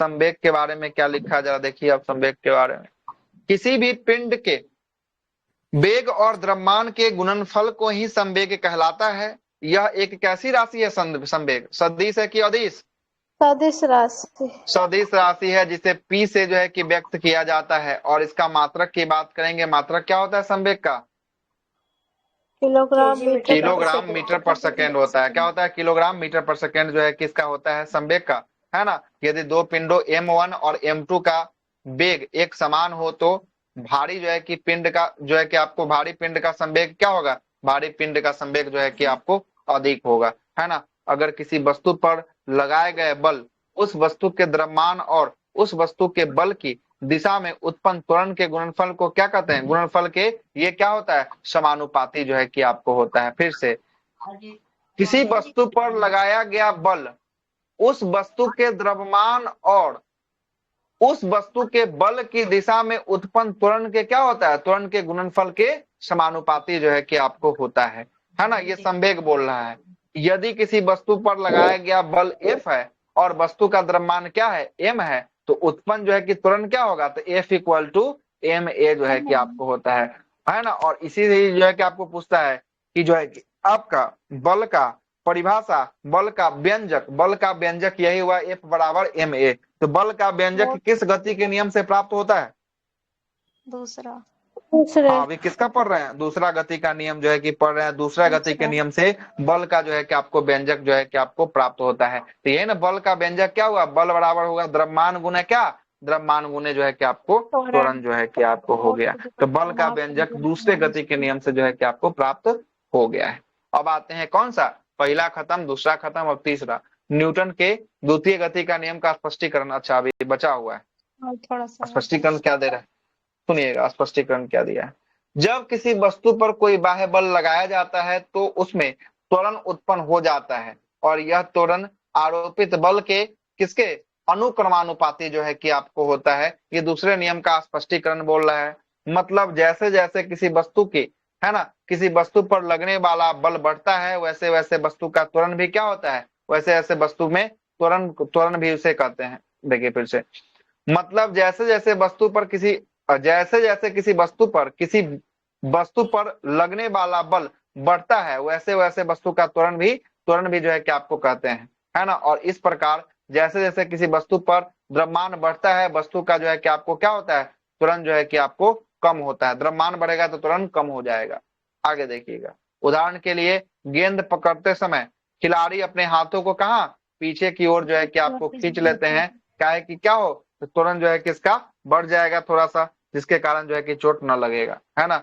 और तेजी से आते हुए गेंद का संवेग अधिक होता है, इसलिए उसे रोकने के लिए संवेग को क्या कर दिया जाता है, संवेग को जो है कि आपको शून्य कर दिया जाता है, जिससे हमें चोट न लगे। इसीलिए हाथ को पीछे की ओर जो है कि आपको खींचा जाता है। वाहनों में यात्रियों को झटके से बचने के लिए सॉकर या ऑब्जर्वर लगाया जाता है। ये भी जो है कि किसका नियम है, ये भी जो है कि आपको न्यूटन का दूसरा गति का नियम जो है कि आपको होता है कि सॉकर या ऑब्जर्वर लगाया जाता है, क्योंकि अगर कोई जो है कि गड्ढा में पड़ेगा तो वो धंसेगा तो उसको चोट न लगेगा, झटका न महसूस होगा, इसलिए शॉकर का प्रयोग जो है कि आपको किया जाता है। बाणों में लगे शॉकर एब्जॉर्बर गति के दौरान लगने वाले झटकों को जो है कि उत्पन्न को गतिज ऊर्जा को अवशोषित कर ऊर्जा में जो है कि आपको अन्य स्वरूप समान ऊष्मा में परिवर्तन कर देता है, और यह झटकों को तीव्रता को क्या कर देता है, झटकों की तीव्रता को ये कम जो है कि आपको कर देता है। ये ऑब्जर्वर का काम जो है कि आपको होता है। अब आ गया न्यूटन की गति के तीसरे नियम, ये क्रिया प्रतिक्रिया का नियम जो है कि आपको इसी को कहते हैं। आइए इसको भी देखिए लेते हैं। प्रत्येक क्रिया के बराबर एवं विपरीत दिशा में प्रतिक्रिया होता है, अर्थात एक वस्तु दूसरे वस्तु पर जितना बल आरोपित करता है, दूसरे वस्तु पहली वस्तु पर उतना ही बल आरोपित जो है कि आपको विपरीत दिशा में आरोपित करता है, और यही जो है कि आपको क्या कहलाता है, तो यही आपका न्यूटन के तीसरे गति का नियम जो है कि आपको कहलाता है, और क्रिया प्रतिक्रिया का नियम भी जो है कि आपको कहलाता है ना।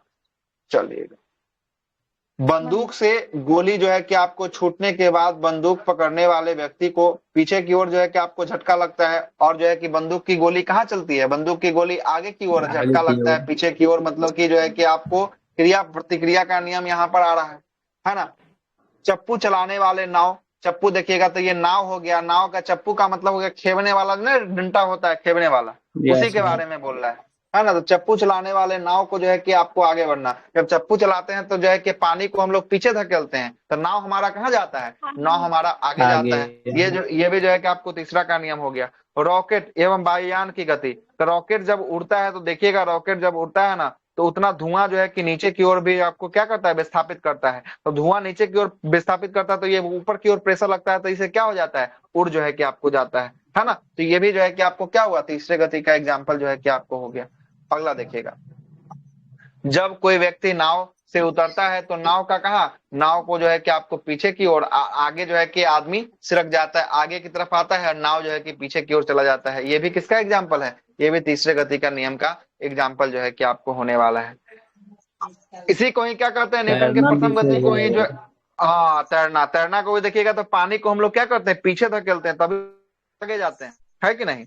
तैरने में अगर देखा जाए तो पानी को हम लोग पीछे धकेलते हैं, पानी को हम लोग काटते हैं, है ना, हाथों से पानी को हटाया जाता है ना, काटा जाता है, और उसके बाद तो हम लोग जो है कि आगे बढ़ते हैं। तो ये भी जो है कि आपको किसका, तीसरा का जो है कि आपको एग्जाम्पल जो है कि आपको होने वाला, ठीक है, तीसरा का एग्जाम्पल होने वाला।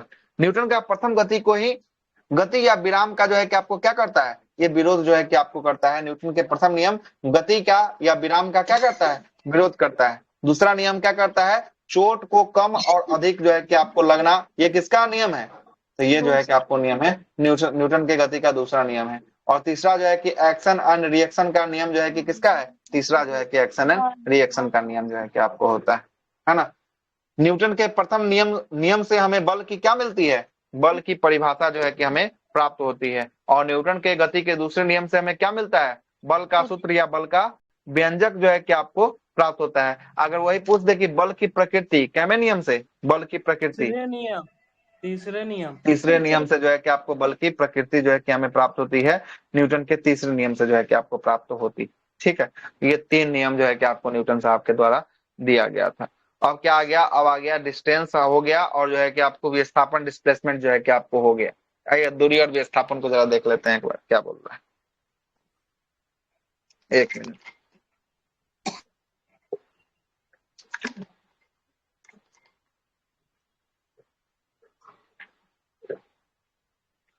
देखिएगा दूरी क्या बोल रहा है, दूरी की बात कर रहा है कि गतिमान वस्तु द्वारा एक विशिष्ट समय अंतराल, टाइम इंटरवल में तय किए गए मार्ग की संपूर्ण लंबाई को क्या किया जाता है, संपूर्ण लंबाई को ही जो है कि आपको क्या दूरी कहलाता है। और दूरी की बात करेंगे, दूरी एक कैसी राशि है, सदिश राशि की अदिश राशि, अदिश राशि है। और दूरी का एसआई मात्रक की बात करेंगे, एसआई मात्रक क्या लिखा है, मीटर जो है कि इसका एसआई मात्रक जो है कि आपको मीटर होता है। और विस्थापन की बात करते हैं, विस्थापन क्या होता है, डिस्प्लेसमेंट, है ना। गतिमान वस्तु के प्रारंभिक और अंतिम बिंदु के बीच न्यूनतम जो दूरी होता है ना, उस न्यूनतम दूरी को ही क्या कहते हैं, उस न्यूनतम दूरी को ही विस्थापन जो है कि आपको कहा जाता है। और न्यूनतम दूरी को ही क्या कहलाता है, न्यूनतम दूरी ही विस्थापन कहलाता है। विस्थापन कैसी राशि, सदिश की अदिश, सदिश राशि, ये सदिश राशि होता है। और इसका जो है कि एसआई मात्रक की बात करेंगे, एसआई मात्रक क्या हो गया, मीटर, मीटर हो गया। जैसे देखिएगा ये हो गया दूरी, देखिएगा ये 4 हो गया, 5 हो गया, 2 हो गया, 3 हो गया, है ना। तो ये क्या हो गया, 4 मीटर इधर चला, फिर 5 इधर, 3 इधर, फिर 3 इधर। लेकिन अगर वही विस्थापन किया जाए तो आपको विस्थापन क्या बोलता है कि बिंदु ए से बिंदु बी के बीच मिलाने वाली वह सरल रेखा ही विस्थापन कहलाएगी। तो यही जो है कि क्या हो जाएगा, ये जो है कि आपको इसका विस्थापन हो जाएगा। ए से बी मतलब कि इतना ना घूम के डायरेक्ट यहाँ से यहाँ तक चल जाएंगे तो ये क्या हो गया, विस्थापन हो गया। अगर इतना घूम के गए तो ये क्या हो गया, ये हो गया वस्तु की दूरी जो है कि आपको हो गई, है ना, दूरी हो गई। और दूरी और विस्थापन में समझ में आ गया दोनों अंतर जो है कि आपको, है ना, क्या होता है, यही जो है कि आपको दिया हुआ है। देखिए एक कोई व्यक्ति अपने घर से, है ना, अपने घर से 2 मीटर जो है कि आपको चलता है, फिर 1 किलोमीटर चलता है, फिर 5 किलोमीटर, फिर 4 किलोमीटर, फिर 5 किलोमीटर। अगर इसको अगर दूरी मापना हो तो 2 किलोमीटर, 1 3 किलोमीटर, 5 8 किलोमीटर, 4 8 4 12 किलोमीटर, अब 12 5 17 किलोमीटर हुआ ना, 17 किलोमीटर। तो ये घर से चला जो है कि आपको कितना किलोमीटर, अगर इसको देखा जाए अपना दूरी तय किया, 17 किलोमीटर जो है कि आपको दूरी तय किया। लेकिन अगर उसको विस्थापन अगर निकाला जाए तो विस्थापन जो है कि अगर देखिएगा तो ये जो है कि देखिए कितना हो गया, तो ये जो है कि आपको 1 किलोमीटर जो है कि आपको इधर हो गया, 1 किलोमीटर ये हो गया, और जो है कि आपको यहाँ से यहाँ जो है कि आपको कितना, तो ये जो है कि आपको फिर से जो है कि आपको यहाँ से यहाँ जो है कि आपको 5-6 किलोमीटर ये हो जाएगा, 1 किलोमीटर ये हो जाएगा, मतलब मोटा मोटी कितना, तो इसका विस्थापन जो है कि आपको 7 किलोमीटर हो जाएगा। क्लियर, आगे अभी दिया ही होगा, उसको ऑब्जेक्टिव सवाल जो है कि आपको दिया होगा। आगे चलते हैं, देखिएगा। तो विस्थापन जो है कि संपूर्ण दूरी होती है कि न्यूनतम दूरी होती है, विस्थापन न्यूनतम। हाँ, विस्थापन जो होती है न्यूनतम दूरी जो है कि आपको होती है, वस्तु की न्यूनतम दूरी विस्थापन कहलाती है। यदि कोई व्यक्ति वस्तु विभिन्न जो है कि दूरी तय करने के पश्चात वह पुनः अपने प्रारंभिक बिंदु पर आ जाता है, तब उसे विस्थापन क्या माना जाएगा, तब उसका विस्थापन जो है कि आपको शून्य माना जाएगा। मतलब कहने का मतलब है कि कहीं से चल लिए, यहाँ से चलना प्रारंभ किया, फिर से यहीं आके पहुंच गए, तब हमारा जो है कि विस्थापन क्या होगा, 0 हो जाएगा। विस्थापन जो है कि जो शून्य हो जाएगा। लेकिन दूरी तो कुछ ना कुछ तो होगा, दूरी क्या होगा कि नहीं होगा, दूरी कुछ ना कुछ होगा। इसीलिए दूरी जो है कि आपको कभी भी शून्य नहीं हो सकता है ना, कभी शून्य नहीं हो सकता है, इसीलिए जो है कि आपको शून्य नहीं हो सकता है, विस्थापन शून्य हो सकता है। आइए विस्थापन और दूरी में अंतर क्या होता है, इसके अंतर को भी जरा देख लेते हैं। आइए देखिएगा, दूरी हमेशा जो है कि कैसा होता है, दूरी हमेशा धनात्मक होता है। कैसा होता है, धनात्मक होता है। और विस्थापन की बात करेंगे, विस्थापन धनात्मक भी हो सकता है, विस्थापन ऋणात्मक भी हो सकता है, और विस्थापन क्या हो सकता है, शून्य भी हो सकता है। मतलब विस्थापन तीनों चीज हो सकता है, धनात्मक, ऋणात्मक और शून्य। लेकिन दूरी हमेशा कैसा रहेगा, दूरी हमेशा जो है कि आपको धनात्मक जो है कि आपको रहने वाला है। ठीक है, आगे चलते हैं। दूसरा क्या बोलता है, दूरी केवल जो है कि परिणाम को व्यक्त करता है। किसको व्यक्त करता है, परिणाम को व्यक्त करने के लिए जो है कि आपको दूरी का होता है। और दूरी कैसी राशि है, दूरी जो है कि अदिश राशि है। कैसी राशि है, अदिश राशि है। और इसका मान जो है कि शून्य कभी नहीं हो सकता। दूरी कभी शून्य हो सकता है क्या, कभी दूरी शून्य नहीं हो सकता है। जबकि बात करते हैं विस्थापन में, विस्थापन परिणाम और दिशा दोनों को जो है कि आपको व्यक्त करता है। एक तो कहाँ किस दिशा में जा रहा है और परिणाम कितना है, दोनों को व्यक्त कौन कर सकता है, विस्थापन जो है कि आपको कर सकता है। और विस्थापन कैसा, सदिश की अदिश, सदिश राशि होता है। और विस्थापन इसका मान जो है कि आपको क्या हो सकता है, शून्य भी हो सकता है। लेकिन दूरी शून्य हो सकता है क्या, दूरी शून्य नहीं हो सकता है, दूरी शून्य नहीं हो सकता है। देखिए, हाँ बोलिए, बोलिए ना। चाल तो हमारा सदिश राशि ही है ना, चाल, हाँ चाल सदिश राशि है। बेग भी हाँ ठीक तो है, चाल होगा। चाल अदिश राशि होता है सदिश राशि, गलत क्या है बता रहे हैं। कौन, चाल क्या है, राशि होता है सर, सदिश हो जाएगा। चाल अदिश लेकिन चाल तो सर डाउटे में डाल दिए। नहीं सर, चाल जो होता है वेलोसिटी, बेग जो होता है सदिश होता है। यही हम बोल रहे हैं, चाल अदिश राशि या बेग होता है जो सदिश होता है। सही बोल रहे हैं। अच्छा ठीक है, बिल्कुल सही है। चाल जो है कि आपको सदिश राशि है, अदिश राशि है, अदिश राशि। ठीक है, चाल जो है कि अदिश राशि है, जबकि बेग जो है कि आपको सदिश। ठीक है, बेग जो है कि आपको सदिश राशि। ठीक है, आइए आगे चलते हैं, आगे देखिएगा अगला क्या बोल रहा है। अगला बोल रहा है कि कोई वस्तु जो है कि ए से चलना प्रारंभ किया, ए बी सी डी 4 जो है कि आपको बिंदु दिख रहा होगा। ए से जो है कि बी पर पहुंचा, कितना किलोमीटर डिस्टेंस कवर करके? 5 किलोमीटर का डिस्टेंस जो है कि आपको कवर करके जो है कि आपको पहुंचा है। फिर बी से गया सी पर, कितना किलोमीटर का डिस्टेंस कवर करके पहुंचा है? 5 किलोमीटर का कवर करके पहुंचा है। और फिर सी से डी के तरफ गया, कितना किलोमीटर का डिस्टेंस कवर करके पहुंचा है? 5 किलोमीटर तक का पहुंचा है। और फिर डी से ए गया है, कितना किलोमीटर? 5 किलोमीटर जो है कि आपको पहुंचा है। तो यहाँ से देखिए यहाँ से क्या हुआ। यहाँ से अगर दूरी की बात करेंगे, ए से चलना प्रारंभ किया और फिर ए पर पहुंचा, तो दूरी को अगर देखा जाए तो दूरी जो है कि आपको कितना देख के आएगा सामने? 5 5 5 5 है ना, 20 जो है कि आपको आ जाएगा। ठीक है ना, 20 आ जाएगा। वही अगर विस्थापन की बात करेंगे तो विस्थापन जो होता है प्रारंभिक बिंदु माइनस अंतिम बिंदु होता है। तो ए से ए किया तो कितना आ गया? यहाँ देखिए 0 आ गया क्या? 0 आ गया, तो शून्य हो सकता है विस्थापन। यही बात यहाँ पर लिखा है कि विस्थापन का मान शून्य जो है कि आपको क्या? शून्य जो है कि आपको हो सकता है। अब आते हैं, वहां पे बोला कि विस्थापन का मान धनात्मक भी हो सकता है और विस्थापन का मान क्या हो सकता है? ऋणात्मक भी हो सकता है। ऊपर में लिखा है ये चीज। आइए देखिए, विस्थापन का मान धनात्मक ऋणात्मक दोनों हो सकता है। देखिएगा ऋणात्मक मान कैसे होगा? शून्य तो हो गया, शून्य तो आपको निकाल के दिखा दिए।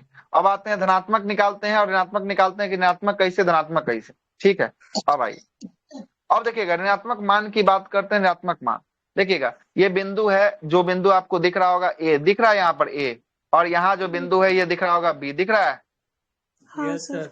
Yes sir. देखिएगा देखिएगा कोई जो है कि आपको ए बिंदु से चलना प्रारंभ किया और ए बिंदु से चलना जो है कि आपको प्रारंभ करता है और बी तक जो है कि पहुंचता है, और ए से लेकर बी के बीच का जो है कि आपको दूरी जो है कितना मीटर दिया है? 40 मीटर जो है कि आपको दिया है। ठीक है, लेकिन एक बिंदु है सी, यहाँ कौन सा बिंदु है? सी है। लेकिन सी से लेकर बी तक की दूरी जो है कि कितना मीटर दिया है? सी से लेकर जो है कि आपको बी तक की दूरी जो है कि आपको 50 मीटर जो है कि आपको दिया है। तो बात करना है कि आपको ऋणात्मक मान कैसे होगा। तो ऋणात्मक मान अगर कोई वस्तु ए से बी तक जाता है और फिर बी से सी तक जाता है, कहां से? पहले जा रहा है ए से जा रहा है बी तक जा रहा है, अब फिर जो है कहां से? तो बी से फिर जा रहा है सी तक जो है कि आपको जा रहा है। तो ए से बी के बीच की दूरी आपको कितना पता है? ये 40 मीटर पता है। और बी से सी के बीच की दूरी आपको कितना मीटर पता है? 50 मीटर जो है कि आपको पता है। तो 50 माइनस 40 कीजिएगा तो माइनस 10 आएगा क्या? देखिए तो माइनस 10 आएगा। 40 से लिखा है, बोल दिए हैं 50 है ना, लिखा है 40 से लिखा हुआ है। ठीक है सर, हो जाता है। लिखा हुआ है वही है, बोलने के लिए टंग स्लिप हो गया, बोल दिए होंगे है ना, लिखा एकदम सही है ना।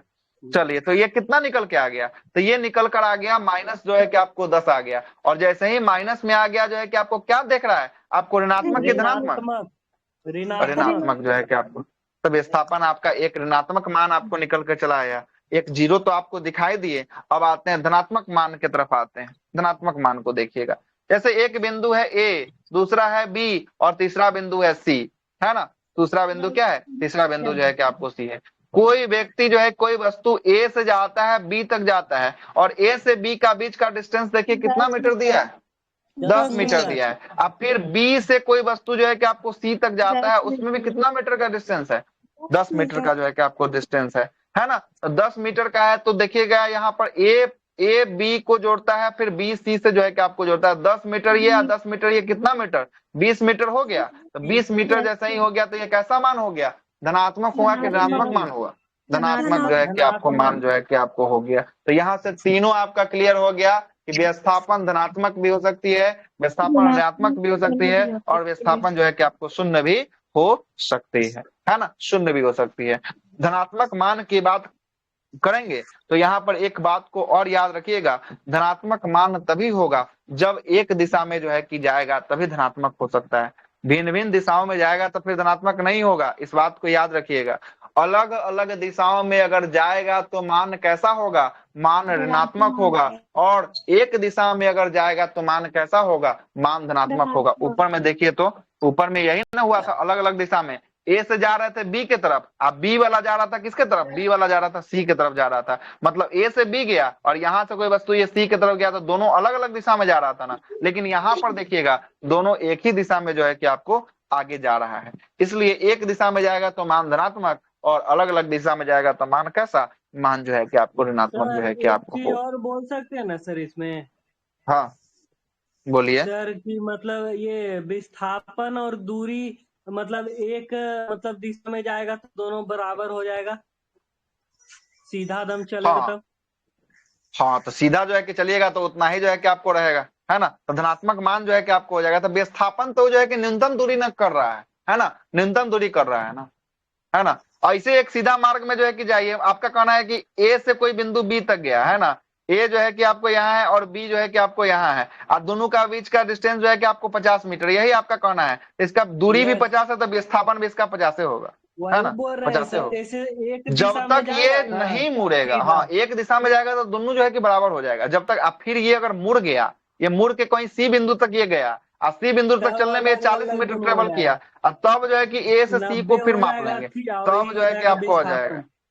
हाँ तब जो है कि अलग मान जो है कि आपको निकल जाएगा। एक दिशा में जाएगा तब दोनों बराबर होगा, बिल्कुल सही है, तब दोनों बराबर होगा। आगे देखते हैं चाल और दूरी। अब क्या है, चाल और दूरी आ गया। पहले ऊपर में क्या देखे थे, ऊपर में देख लिए दूरी और विस्थापन, डिस्टेंस और और नीचे में जो है कि आपको डिस्प्लेसमेंट। चाल और दूरी। चलिए स्पीड एंड वेलोसिटी को अब देख लेते हैं। आइए देखिएगा, चाल की बात करेंगे। एकांक समय में तय की गई दूरी को क्या कहा जाता है? एकांक समय मतलब एक सेकंड में एक सेकंड में तय की गई दूरी क्या कहलाती है? चाल कहलाती है। एकांक सेकंड में तय की गई दूरी जो है कि आपको चाल जो है कि आपको कहलाती है। और चाल का फॉर्मूला होता है दूरी बटा समय जो है कि आपको समय। होता है ना, दूरी बटा समय। अगर कोई वस्तु जो है कि आपको 20 मीटर जो है कि आपको ट्रेवल करता है, अब 5 सेकंड जो है कि आपको लगता है 20 मीटर ट्रेवल करने में, तो इसका चाल कितना हो जाएगा? 4 मीटर हो 4 जाएगा। मीटर पर 4, सेकेंड। हाँ 4 मीटर पर सेकंड जो है कि इसका चाल जो है कि आपको हो जाएगा, है ना। और इसके एसआई यूनिट की बात करेंगे। एसआई यूनिट क्या होता है? चाल का एसआई यूनिट मीटर पर सेकेंड। मीटर पर सेकंड, इसीलिए इसको मीटर पर सेकंड में निकाले हैं, ठीक ना। और ये चाल की बात करेंगे, चाल कैसी राशि है? अदिश राशि। चाल जो है कि अदिश राशि जो है कि आपको होने वाला है। कैसी? अदिश राशि होने वाला है। जबकि वेग, अब क्या है, वेग है ना, एक साइड क्या है, वेग, वेलोसिटी, वेग नहीं, दूरी ना है। स्पीड तो हो गया, चाल हो गया एंड वेलोसिटी। वेग होगा सर, वेग। हाँ ये वेग होगा, क्या होगा, वेग होगा। हाँ यहाँ वेग होगा, ये गलती से लिखा गया, यहाँ वेग होगा, क्या होगा, वेग जो है कि आपको होगा। अब ठीक है, वेलोसिटी इंग्लिश यस सही सर। लिखा है, हिंदी में जो है कि आपको गलती लिख दिए होंगे, है ना। एकांक समय में तय की गई जो है कि आपको विस्थापन को क्या कहा जाता है? एकांक समय में तय की गई विस्थापन को जो है कि आपको वेग कहा जाता है। और वेग का फॉर्मूला क्या होता है? विस्थापन बटा समय जो है कि आपको होता है। क्या होता है? विस्थापन बटा जो है कि आपको समय होता है। और इसका एसआई मात्रक की बात करेंगे, इसका भी एसआई मात्रक क्या होता है? मीटर पर सेकेंड जो है कि आपको होता है। और इसकी सदिश राशि की अदिश राशि वेग, सदिश राशि। हाँ ये जो है कि आपको कैसी राशि है? सदिश राशि जो है कि आपको ये होती है ना, होती है। और वेग जो है कि दो प्रकार का वेग होता है, एक प्रारंभिक वेग और दूसरा कौन सा? दूसरा जो है कि अंतिम वेग जो है कि आपको होता है। प्रारंभिक वेग का मतलब होता है कि विराम से चलने पर जो है कि आपको क्या होता है? जीरो होता है, होता है ना, सुन। तो ये जो है कि जैसे ही जो है कि चलना, जब विराम में है तो जैसे ही चलेंगे तो कुछ ना कुछ तो मान जो है कि चलने के बाद पहले जीरो होगा, उसके बाद है ना उठेगा इसका मान। तो पहले तो u बराबर जो है कि आपको जीरो हो गया। और अंतिम वेग को किससे? v से सूचित करते हैं। ये रुकने पर, ये जो है कि आपको रुकने के बाद भी जो है कि इसका मान जो है कि क्या हो जाएगा? इसका मान जो है कि तब भी जो है कि आपको जीरो हो जाएगा। चलने का पहले मान जीरो और रुकने के बाद भी क्या होगा? मान इसका जो है कि आपको दोनों में जो है कि आपको जीरो हो जाएगा। आगे चलते हैं, अगला है एक्सेलरेशन, त्वरण की बात कर रहा है। त्वरण, वेग में परिवर्तन की दर को ही क्या कहते हैं? वेग में अगर कोई परिवर्तन हो रहा है, उसी परिवर्तन की दर को हम लोग त्वरण कहते हैं। और त्वरण का फॉर्मूला होता है वेग में परिवर्तन की दर बटा क्या? वेग में परिवर्तन की दर बटा समय जो है कि आपको होता है। तो वेग, त्वरण को ये से सूचित करते हैं। अब वेग में परिवर्तन, तो वेग में परिवर्तन कैसे हो रहा था? v माइनस यू हो रहा था, अंतिम वेग माइनस प्रारंभिक वेग। अब बटा लगने वाला समय, समय को t से जो है कि आपको कर देते, यही सूत्र निकल के आ गया सामने, है ना, सूत्र निकल के आ गया। और त्वरण का एसआई मात्रक की बात करेंगे, मीटर पर सेकंड स्क्वायर जो है कि आपको होता है ना। और इसका बीमीय सूत्र अगर निकालना हो तो बीमीय सूत्र आपको निकालने वाला बता ही दिए थे, है ना। m के पावर जो है कि आपको 0, l t के पावर माइनस जो है कि आपको क्या होगा? 2 जो है कि आपको होगा। मंदन क्या है? मंदन देखिएगा, वैसे त्वरण जो प्रति सेकंड वेग को घटाता है, मतलब जो वेग घट के ऋणात्मक मान में चला जाता है, उसे ही क्या कहते हैं? उसे ही मंदन जो है कि आपको कहलाता है। मंदन का मान हमेशा कैसा होगा? ऋणात्मक के धनात्मक? हाँ हमेशा जो है कि ऋणात्मक जो है कि आपको होने वाला है। मंदन हमेशा ऋणात्मक।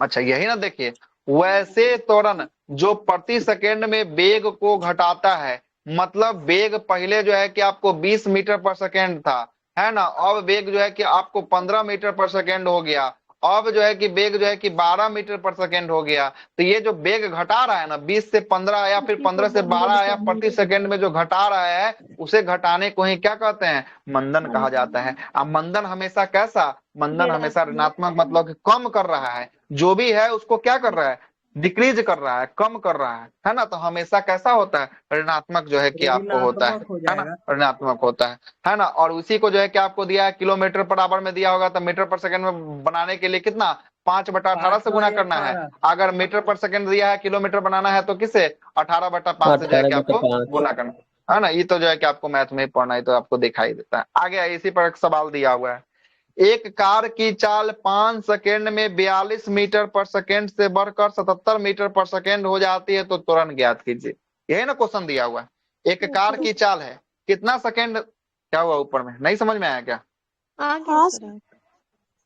चलिए क्या बोल रहा है, एक कार की चाल 5 सेकेंड, टाइम कितना दे दिया है, टाइम दे दिया है 5 सेकेंड दे दिया है, और बोल रहा है क्या 42 मीटर पर सेकेंड से बढ़कर कितना हो जा रहा है, 77 मीटर पर सेकेंड हो जा रहा है। तो उसका जो है कि आपको तुरंत ज्ञात कीजिए। तुरंत का फॉर्मूला था A = V - U बाई क्या था, U/T था। तो V का, V देखिए तो V अंतिम वेग, अंतिम कितना है 77, क्या है 77, माइनस U देखिए प्रारंभिक, प्रारंभिक कितना है, प्रारंभिक जो है कि 42 है। अब 42 अब बटा समय देखिए कितना सेकंड लग रहा है, 5 लग रहा है क्या, 5 घटाइए तो 77 - 42 35/5 आएगा, मतलब 7 मीटर पर सेकंड आ जाएगा, 7 मीटर पर सेकंड। यही जो है कि आपको सवाल जो है कि आपको तुरंत से जो है कि आपको पूछेगा, तुरंत ज्ञात करने के लिए V - U/T जो है कि आपको निकालना है, ठीक है, निकालना है। दूसरा देखिएगा, दूसरा सवाल क्या बोल रहा है, दूसरा सवाल बोल रहा है कि एक स्कूटी की चाल 9 सेकंड में 92 मीटर पर सेकंड से बढ़कर कितना मीटर हो जा रहा है, 11 मीटर, अच्छा घट कर हो जा रहा है। अच्छा देखिएगा, एक स्कूटी की चाल 9 सेकंड में 92 मीटर पर सेकंड से घटकर कितना मीटर पर आ जा रहा है, 11 मीटर पर 11 मीटर पर सेकंड पर रह जाती है। तो तुरंत जो है कि आपको ज्ञात कीजिए, है ना। तुरंत ज्ञात करने के लिए जो है कि आपको बोला है ना। तो ये मंदन आ जाएगा, ये जो है कि ना माइनस में जा रहा है ना, तो मंदन आ जाएगा, है ना। तो इसका भी तो फॉर्मूला वही था, V - U/T। तो B का मान देखिए तो क्या दिया है, B का मान 11 दिया है, U का मान जो है कि आपको 92 दिया है। तो 11 - 92 बटा जो है कि T का मान कितना दिया है, 9 दिया है, लगा दीजिए, -81 बटा कितना 9, अब कट जाएगा तो -9 मीटर पर सेकंड आ जाएगा, है ना, -9 मीटर पर सेकंड आ जाएगा। तो इसी को 9 मीटर पर सेकंड को क्या कहेंगे, माइनस में ऋणात्मक में चला गया, तो इसे क्या मंदन जो है कि आपको कह देंगे। हो गया क्लियर, मंदन हो गया ये, है ना, मंदन जो है कि आपको ये हो गया, ठीक है। तो ये जो है कि आपका हो गया। अब क्या है, अब गति के समीकरण जो है कि आपको दिया हुआ, अगर त्वरण लिखेंगे तो माइनस लगाएंगे, अगर मंदन लिखेंगे तो माइनस नहीं लगाएंगे। हाँ, और जो है कि त्वरण लिखेंगे तो माइनस, मंदन लिखेंगे तो माइनस नहीं लगाएंगे। देख रहे हैं यहाँ पर लिखा हुआ डायरेक्ट जो है क्या, है ना, मंदन मतलब नेगेटिव हो गया। हाँ, मंदन का मतलब है कि मंदन लिख दिए तो वो निगेटिव में जा ही रहा है, तो माइनस लगाने से भी कोई मतलब नहीं, है ना, ऑलरेडी निगेटिव, है ना, निगेटिव ऑलरेडी। इस जगह मंदन की जगह त्वरण लिखेंगे तो माइनस लगा के लिखेंगे। अच्छा, त्वरण लिखिएगा तो माइनस में चला गया, तो वही ना, माइनस में निगेटिव मान में जो त्वरण चला जाता है उसे ही मंदन कहा जाता है। तो त्वरण बोलिए तो निगेटिव मान में ऐसे लिखिएगा तो मंदने के रूप में गिनती होगा, क्या कि माइनस में चला गया, है ना, माइनस में चला गया। क्लियर, त्वरण लिखना नहीं है, उसका यूनिट लिखना है, सिर्फ मीटर पर सेकंड स्क्वायर, मीटर पर सेकंड लिखना है। त्वरण क्या लिखेगा, वो तो आपको आ ही गया, है ना। त्वरण तो खुद बोल रहा है कि निकालिए त्वरण या मंदन ज्ञात कीजिए, वो क्वेश्चन में बोल रहा है कि आपको ज्ञात करना है ना, उसमें थोड़ी ना कुछ करना। त्वरण और ये मंदन में अंतर है ना, बहुत अंतर है। नेगेटिव पॉजिटिव का है। अच्छा, ये माइनस में गया तभी ना ये मंदन बना है, अगर ये माइनस में नहीं जाता तो ये त्वरण रह जाता। हो रहा है बात समझ में, ये ऊपर में देखिए हो जाएगा। हाँ, ये जो ऊपर में है, ये जो है कि ऊपर में क्या है, ऊपर में देखिएगा 42 से बढ़कर जो है कि आपको जा रहा है 77, मतलब ये बढ़ रहा है। और नीचे में देखिए यहाँ 92 से घटकर 11 है, मतलब घटने की प्रक्रिया यहाँ पे हो रही है। और जैसे ही ऊपर में हम पढ़े हैं इसका कि जैसे ही घटेगा वो क्या हो जाएगा, मंदन के रूप में गिनती होगा। तो वही ना, इसको डायरेक्ट जो है कि यहाँ पे मंदन लिखा है। इसमें जो है कि अंतर क्या, माइनस में ये चला गया है वैल्यू, है ना, माइनस में चला गया। आप क्या बोल रहे हैं, आप बताइए, आप अपना बताइए की बोल रहे थे।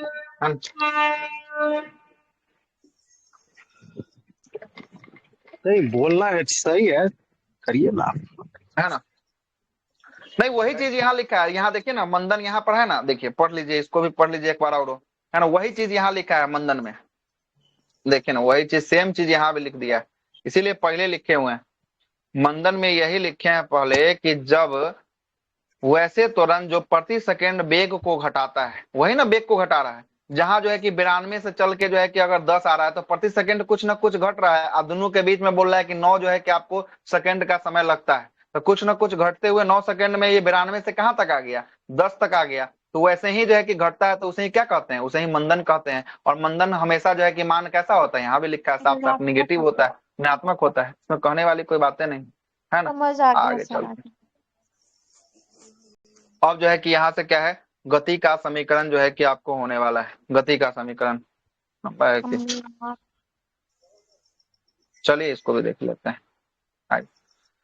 गति के समीकरण की बात करेंगे, यदि किसी गतिमान पिंड बॉडी का त्वरण नियत जो है कि आपको कांस्टेंट हो, तो उस पिंड की गति से संबंधित विभिन्न जो है कि चर वेरिएबल्स जैसे वेग, विस्थापन, समय, त्वरण के मध्य जो है कि संबंधित प्रदर्शित करने के लिए जो है कि 3 समीकरण का प्रयोग जो है कि किया जाता है, जो निम्न है। तो गति के कितने समीकरण हैं, तो गति के 3 समीकरण जो है कि आपको होने वाले हैं। गति के 3 समीकरण कौन कौन है, जरा देख लीजिए। एक पहला समीकरण है जिसको u बराबर v बराबर u प्लस एटी जो है कि आपको कहा जाता है, और दूसरा है s बराबर ut प्लस क्या, हाफ एटी स्क्वायर जो है कि आपको होता है, और तीसरा जो है कि v स्क्वायर बराबर u स्क्वायर प्लस 2as जो है कि आपको होता है। और इसमें आपसे पूछता है किसके किसके बीच संबंध को दर्शाता है, तो पहला देखिएगा, पहला जो है कि v बराबर u प्लस एटी किसके किसके बीच संबंध को दर्शा रहा है, वेग और समय, हाँ वेग और समय के बीच का संबंध को जो है कि आपको दर्शाता है। दूसरा जो है कि आपको s equal to u t plus half a t square किसके किसके बीच के समय को दर्शाता है, संबंध को दर्शाता है। हाँ ये स्थिति, वस्तु की स्थिति और समय को दर्शाता है। और तीसरा है v square equal to a square plus 2as, ये किसके किसके संबंध को दर्शाता है, तो ये जो है कि आपको वेग और स्थिति की स्थिति को जो है कि आपको दर्शाता है ना। और यहीं से जो है कि आपको u तो आपको पता ही था, u बराबर प्रारंभिक जो है कि आपको था, v बराबर अंतिम था, और s बराबर जो है कि वस्तु के द्वारा तय की गई दूरी को जो है कि क्या कहते हैं, s से इसको सूचित करते हैं। t बराबर जो है कि आपको समय था, और a बराबर जो है कि वस्तु का क्या था, त्वरण जो है कि आपको a था। यहीं से एक जो है कि आपको न्यूमेरिकल सवाल निकला है। सवाल क्या है, जरा देखिएगा। एक कार 50 किलोमीटर पर आवर की गति से चल रही है, कितना किलोमीटर दिया है, 50 किलोमीटर, मतलब 1 घंटा में 50 किलोमीटर जो है कि आपको चल जाएगा। एक कार 50 किलोमीटर की गति से चल रही है। इसके 2 सेकंड के बाद यह 60 किलोमीटर गति से जो है कि आपको आगे बढ़ने लगती है। तो इस काल का त्वरण जो है कि आपको ज्ञात करना है। क्या ज्ञात करना है, त्वरण जो है कि आपको ज्ञात करना है। तो आपको क्या क्या दिया है, जरा निकाल लीजिए। यहाँ पर आपको दिया है u दिया है, यहाँ पर दिया है आपको v भी दिया है ना, v भी दिया है, देखिए v और u दोनों दे दिया है। अब जो है कि किलोमीटर है, इसको मीटर पर सेकंड में बनाने के लिए 5/18 से गुना करना होगा, 5/18 करना होगा ना, 5/18 से। अब 5/18 से कीजिएगा तो ये जो है कि आपको निकल कर सामने आएगा। उसके बाद जो है कि आप देखिए, अब क्या बोल रहा है, त्वरण निकालने के लिए बोल रहा है, समय जो है कि आपको ज्ञात करने के लिए बोल रहा है। अब जो है कि इसका पहला फॉर्मूला लगेगा v equal to u plus a t. अब देखिए v का भी मान आपको पता है, u का भी मान आपको पता है ना। अब निकाल लीजिए, 80 से जो है कि आपको निकल जाएगा। तो v बराबर जो है कि देखिए यहाँ क्या निकल के आया है, v बराबर निकल के 300/18 आया हुआ है, 300/18। हाँ, u बराबर 250/18 आया हुआ है, u बराबर। और यहाँ पर जो है कि आपको t का जो है कि मान निकालना है। तो a जो है कि आपको t जो है कि आपको 2 सेकंड में ऐसा हुआ है ना। तो 2a जो है कि आपको हुआ है, ठीक है। अब घटा लीजिए इसको, क्या बोलते हैं, इसको जो है कि इक्वल टू को उधर ले जाइएगा तो माइनस में हो जाएगा। माइनस में जो है कि जैसे ही करिएगा तो जो है कि आपको निकल कर आएगा डायरेक्ट, कितना निकल कर आएगा, फाइनल रूप से जो है कि आपको निकल के आएगा 1.9 जो है कि 939 जो है कि आपको मीटर पर सेकंड जो है कि आपको निकल कर आएगा। इसको जो है कि आपको अब भिन्न का जोड़ आपको करने आना चाहिए, तभी निकल पाइएगा, और नहीं आएगा तो उसमें मेरा गलती नहीं है ना। अब वो हम नहीं सिखाएंगे, ठीक है। ये आपको हम बनाकर यहाँ पर दे दिए हैं, इसको जो है कि घटाकर इतना आएगा और इतना आने के बाद जो है कि इसको भाग देंगे तो जो है कि आपको ये जो है कि आपको मोटा मोटी इसका रिजल्ट जो है कि आपको आएगा। अगला सवाल भी देख लीजिए, अगला सवाल भी क्या बोलता है। एक कार शुरू होने के बाद 20 सेकंड में 54 किलोमीटर पर आवर की गति से गति प्राप्त कर लेती है, तो कार का त्वरण जो है कि आपको ज्ञात करना है। यहाँ पर देखिए तो u जो है कि आपको 0 होगा कि नहीं होगा, क्या कि u जो है कि प्रारंभिक वेग है, अब प्रारंभिक वेग कुछ नहीं है मतलब 0 है, शांत खड़ी हुई है। अब v बराबर देखिए तो v बराबर कितना दिया है, 54 हो गया, 54 किलोमीटर पर आवर। 54 को काटिए तो 54 तो ये जो है कि आपको कितना, तो 54 18 3 54 5 3 15 मीटर पर सेकंड हो जाएगा। तो ये आपको यहाँ से 2 को फाइंड हो गया, u बराबर 0, v बराबर जो है कि आपको 15 मीटर पर सेकंड हो गया। और t देखिए तो t कितना सेकंड लगा है, t जो है कि आपको 20 सेकंड लगा हुआ है, 20 सेकंड है। अब जो है कि फॉर्मूला आपको पता है v equal to u plus a t, या a equal to v minus, हाँ या जो है कि फॉर्मूला निकाल दीजिए, a निकालना है तो u v minus u by T कर दीजिएगा तो u जो है कि आपको आ जाएगा, है ना, तो u आ जाएगा। तो इसी फॉर्मूला पे बैठाइए, कोनों पे बैठा लीजिए, दोनों में से तो कोनों पे आ जाएगा। तो आपको क्या क्या पता है, u पता है, v पता है और t पता है, तो यही वाले पे बैठा देते हैं। तो v का देखे तो v कितना है, 15 है क्या, u देखे तो 0 है क्या, t का मान 20 दिया है। अब जो है कि घटा देंगे तो कितना आ जाएगा, 20/15 मतलब 0.75 मीटर पर सेकंड आ जाएगा, ठीक है, 0.75 मीटर पर सेकंड जो है कि आपको आ जाएगा। ये न्यूमेरिकल सवाल ऐसे ही जो है कि आपको एलपी के एग्जाम में जो है कि आपको पूछा जाएगा, है ना, पूछा जाएगा। एक और सवाल है, देख लीजिए इसको भी। एक स्थिर अवस्था में शुरू होने के बाद एक नाव एक सीधी रेखा में नियत दर से 3 मीटर पर सेकंड स्क्वायर की दर से त्वरण में 8 सेकंड तक जो है कि गति करता है, और इस समय के दौरान जो है कि नाव के द्वारा तय की गई कुल जो है कि आपको दूरी की बात कर रहा है ना। तो अब यहाँ पर क्या क्या दिया है, अब यहाँ पर दे दिया है आपको u तो कुछ नहीं दिया है मतलब 0 है, और जो है कि आपको दिया है ना। उसके बाद जो है कि आपको दिया है समय जो है कि आपको दिया है 8 सेकंड जो है कि आपको दिया है, कितना सेकंड, 8 सेकंड जो है कि आपको दिया है। एक्सेलरेशन जो है कि आपको दे दिया है, एक्सेलरेशन कितना है इसका, 3 मीटर पर सेकंड है, कितना है एक्सेलरेशन जो है कि आपको 3 मीटर पर सेकंड स्क्वायर जो है कि आपको दे दिया है, ये तीनों दे दिया है। अब ऐसा जो है कि फॉर्मूला कौन थे, s equal to u t plus half a t square पर लगा देंगे, है ना। तो एस इक्वल टू यूटी पर जो है कि देखिएगा तो यूटी ये 0 है, u का मान 0 दिया है, हाँ सर 0 हो जाएगा। हाफ एटी स्क्वायर मतलब 0 गुना, अगर कुछ में 0 से गुना करेंगे तो 0 ही हो जाएगा ना, कोई दिक्कत है, 0 में अगर किसी चीज से भी गुना करेंगे तो 0 हो जाएगा। हाफ तो हाफ आ जाएगा, एटी स्क्वायर। अब a का मान देखिए तो a का मान कितना दिया है, 3 दिया है, और t का मान देखिए तो टी स्क्वायर, तो टी स्क्वायर जो है कि कितना है, t है ना 8 का, तो 8 का स्क्वायर कीजिए तो 8 का स्क्वायर 64 हो जाएगा, तो यही जो है कि 64 लिखा है। अब 64 को काट देगा, अब काट देगा तो इसको काट दीजिए ना, काट दीजिए इसको, कितना मतलब में कटेगा, 2 तिहाई 6 32 तो 32 तिहाई कितना हो जाएगा, 32 गुना 3 कर देंगे तो यही 96 जो है कि आपको निकल कर आ जाएगा, क्या निकल 96 आ गया, कोई दिक्कत नहीं, यही जो है कि आपको हो गया। और उस सवाल है, कितना सवाल लिख दिए, एक रेलगाड़ी 72 किलोमीटर पर आवर की गति से चल रही है और 200 मीटर की दूरी पर जो है कि आपको रोकती है, तो आवश्यक मंदन क्या होगा। अच्छा यो ऋणात्मक मान बोल रहा है कि निकालने के लिए मंदन क्या होगा, है ना। तो यहाँ पर देखिए, यहाँ पर एक रेलगाड़ी 72 किलोमीटर की गति से जो है कि आपको चल रही है ना, और इसे 200 मीटर की दूरी पर रोकना है, तो आवश्यक मंदन क्या होगा। मतलब रोकने के लिए बोल रहा है, तो भी इसको नहीं दिया है, भी शून्य है, भी कुछ नहीं दिया है, u दिया है, u कितना है 72 मीटर पर सेकंड है, आप 5/18 से कर देंगे तो निकल के आ जाएगा, 18 चौके 72, 5 चौके 20 हो जाएगा ना, 20 मीटर पर सेकंड इसका आ जाएगा। तो यहाँ से आपको फाइंड हो गया u बराबर 20 मीटर पर सेकंड हो गया, भी हमको पता नहीं है तो v बराबर 0, s कितना दूरी पर इसको जाकर रोक देना है, इसको रोक देना है 200 मीटर पर जो है कि आपको जाकर जोड़ना है। एक्सेलरेशन क्या होगा, एक्सेलरेशन फाइंड करना है, क्या इसका एक्सेलरेशन होगा कि इसे रोक दिया जाए।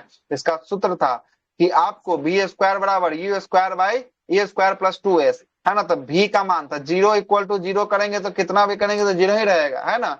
अब u के मान की बात करते हैं, अब u का करेंगे, u कितना दिया है, u देखिए तो u है 20, अब 20 का स्क्वायर कीजिए तो 20 का स्क्वायर 400 हो जाएगा, क्या 20 का स्क्वायर 400 प्लस 2 गुना a का मान दिया है क्या, a नहीं दिया है, तो 2 गुना a, अब जो है कि आपका a नहीं दिया है तो निकालना ही है, s का मान दिया है ना, s का मान दिया है 200, है ना। 200 दिया है। 200 तो अब जरा देखिएगा, अब इधर 400 बराबर जो है कि कर देंगे 400 ए कर देंगे, क्या ए ना निकालना है। तो ए बराबर जो है कि आपको करेंगे तो देखिए ए बराबर जो है कि आपको 400 अपन जो है कि आपको 400 होगा तो एक मरतब में कट जाएगा, तो ए बराबर 1 मीटर पर सेकेंड स्क्वायर हो जाएगा। ये ना किया हुआ है, ए बराबर 1 मीटर पर सेकेंड स्क्वायर जो है कि आपको किया हुआ है। ठीक, और क्वेश्चन है, कितना क्वेश्चन लिख दिए हैं इसमें, अच्छा लास्ट है। आइए अगला देखिएगा क्वेश्चन क्या बोल रहा है। अगला क्वेश्चन बोलता है कि एक कार की चाल 20 मीटर पर सेकेंड, इसे रोकने के लिए इस पर 10 मीटर पर सेकेंड का मंदन लगाया जाए तो इसकी दूरी पर कितने दूरी पर चल के रुकेगी, है ना, कितने दूरी पर ये चल के जो है कि आपको रुकेगी। तो इसका भी फॉर्मूला वी स्क्वायर बराबर यू स्क्वायर माइनस 2as होने वाला है। ठीक है, तो v का मान बोल रहा है, तो v तो कितना दूरी तक कुछ नहीं पता, तो 0 का स्क्वायर 0 हो जाएगा।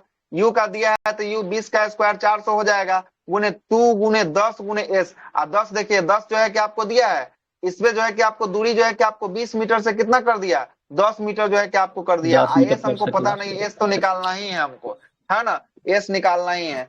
तो 400 माइनस 20 ऊपर वाला में भी हाँ मंदन था तो उसमें माइनस काहे नहीं हुआ? हाँ इसमें देखिए मंदन यहाँ पर लगाया है। ऊपर वाला में भी तो मंदने था। इसमें मंदन निकालना था, उसमें इसमें मंदन दिया है। इसमें मंदन क्या होगा, इसमें मंदन निकालना है, इसमें मंदन ही दिया हुआ है, इसमें मंदन दिया है, इसमें बोल रहा है कि कितना दूर जाकर ये रुक जाएगा, माइनस नहीं है। ये बोल रहा है ना, ये बोल रहा है कि कितना दूर आगे चल के ये गाड़ी रुक जाएगी, ये चीज बोल रहा है। वहां बोल रहा है कि मंदन क्या होगा, मंदन निकालने के लिए बोल रहा था, यहाँ बोल रहा है कितना दूर आगे चल के ये रुकेगी, ये बोल रहा है। ठीक है, दोनों में अंतर है सवाल। ठीक है, 400 2 गुना 10 20 एस हो जाएगा 20s, है ना। अब घटा दें, अब 20 को इधर अगर फेंक देते हैं इक्वल टू के इधर, तो 20s बराबर जो है कि आपको 400 हो जाएगा। एस निकालेंगे तो 400 बटा जो है कि आपको 20 कर देंगे, कट जाएगा, एक जीरो से एक जीरो कट जाएगा, मतलब एस बराबर जो है कि आपको 20 मीटर जो है कि आपको, मतलब 20 मीटर आगे जो है कि जाकर ये क्या होगा, गाड़ी जो है कि जाकर ये रुक जाने वाला है। क्या होगा, गाड़ी जाकर जो है कि आपको रुक जाएगा। अब क्या स्टार्ट हो रहा है, बॉल स्टार्ट हो रहा है ना। हम बॉल से रखते हैं, कल से देखेंगे बॉल को। ठीक है, छोड़ देते हैं। एक बार बोलिए। न्यूटन का तीसरा नियम एक बार फिर से समझा दीजिए ना सर। न्यूटन का तीसरा नियम, क्रिया के प्रति विपरीत प्रतिक्रिया, मतलब कि जो क्रिया आप एक समान दिशा में करिएगा तो विपरीत दिशा से भी आपको उतना ही जो है कि आपको प्रतिक्रिया होगा। और इसी का तो एग्जाम्पल जो है कि आपको हाँ क्या बोल रहे हैं इसमें, बताइए क्या आपको दिक्कत हुआ। इसका न्यूमेरिकल ये पता है सर, इसका न्यूमेरिकल कहाँ न्यूमेरिकल इसका कहीं पे है, नहीं है सर, वही एक बता दीजिए ना। अच्छा तो यही ना जो है कि आपको तीसरा दिया हुआ है, यही तो एग्जाम्पल जो है कि आपको दिया हुआ है इतना सारा। अरे वो न्यूमेरिकल बनता है, वो न्यूमेरिकल थोड़ा बनता है। वो वाला क्वेश्चन रहता है ना सर, तब बनता है। अच्छा तो वो बोलेगा कि हाँ कि बंदूक के अगर छोड़ा जाए तो गति से इतना से निकल रही है तो उसको प्रेशर कितना से लगेगा, ये जो है कि आपको बोल रहा है ना। तो ये तो फिर निकालना पड़ेगा। हाँ तो ये निकालना पड़ेगा जो है कि आपको न्यूमेरिकल, है ना, निकाल के कल आपको बता देंगे न्यूमेरिकल, क्या दिक्कत है ना, कल दिखा देंगे इसका, है ना। और वो जो है कि आपको पूछेगा भी नहीं, ये जो है कि जनरल एग्जाम में इतना ही तक पूछेगा कि कौन सा तीसरा का कौन कौन एग्जाम्पल, है ना। ऐसे आपको जानना है तो बता देंगे, है ना, जानना है तो बता देंगे, उसमें क्या कोई बड़ी बात थोड़ी ना। चलिए फिर अगली क्लास जो लगेगी दोपहर 2 बजे से। ठीक।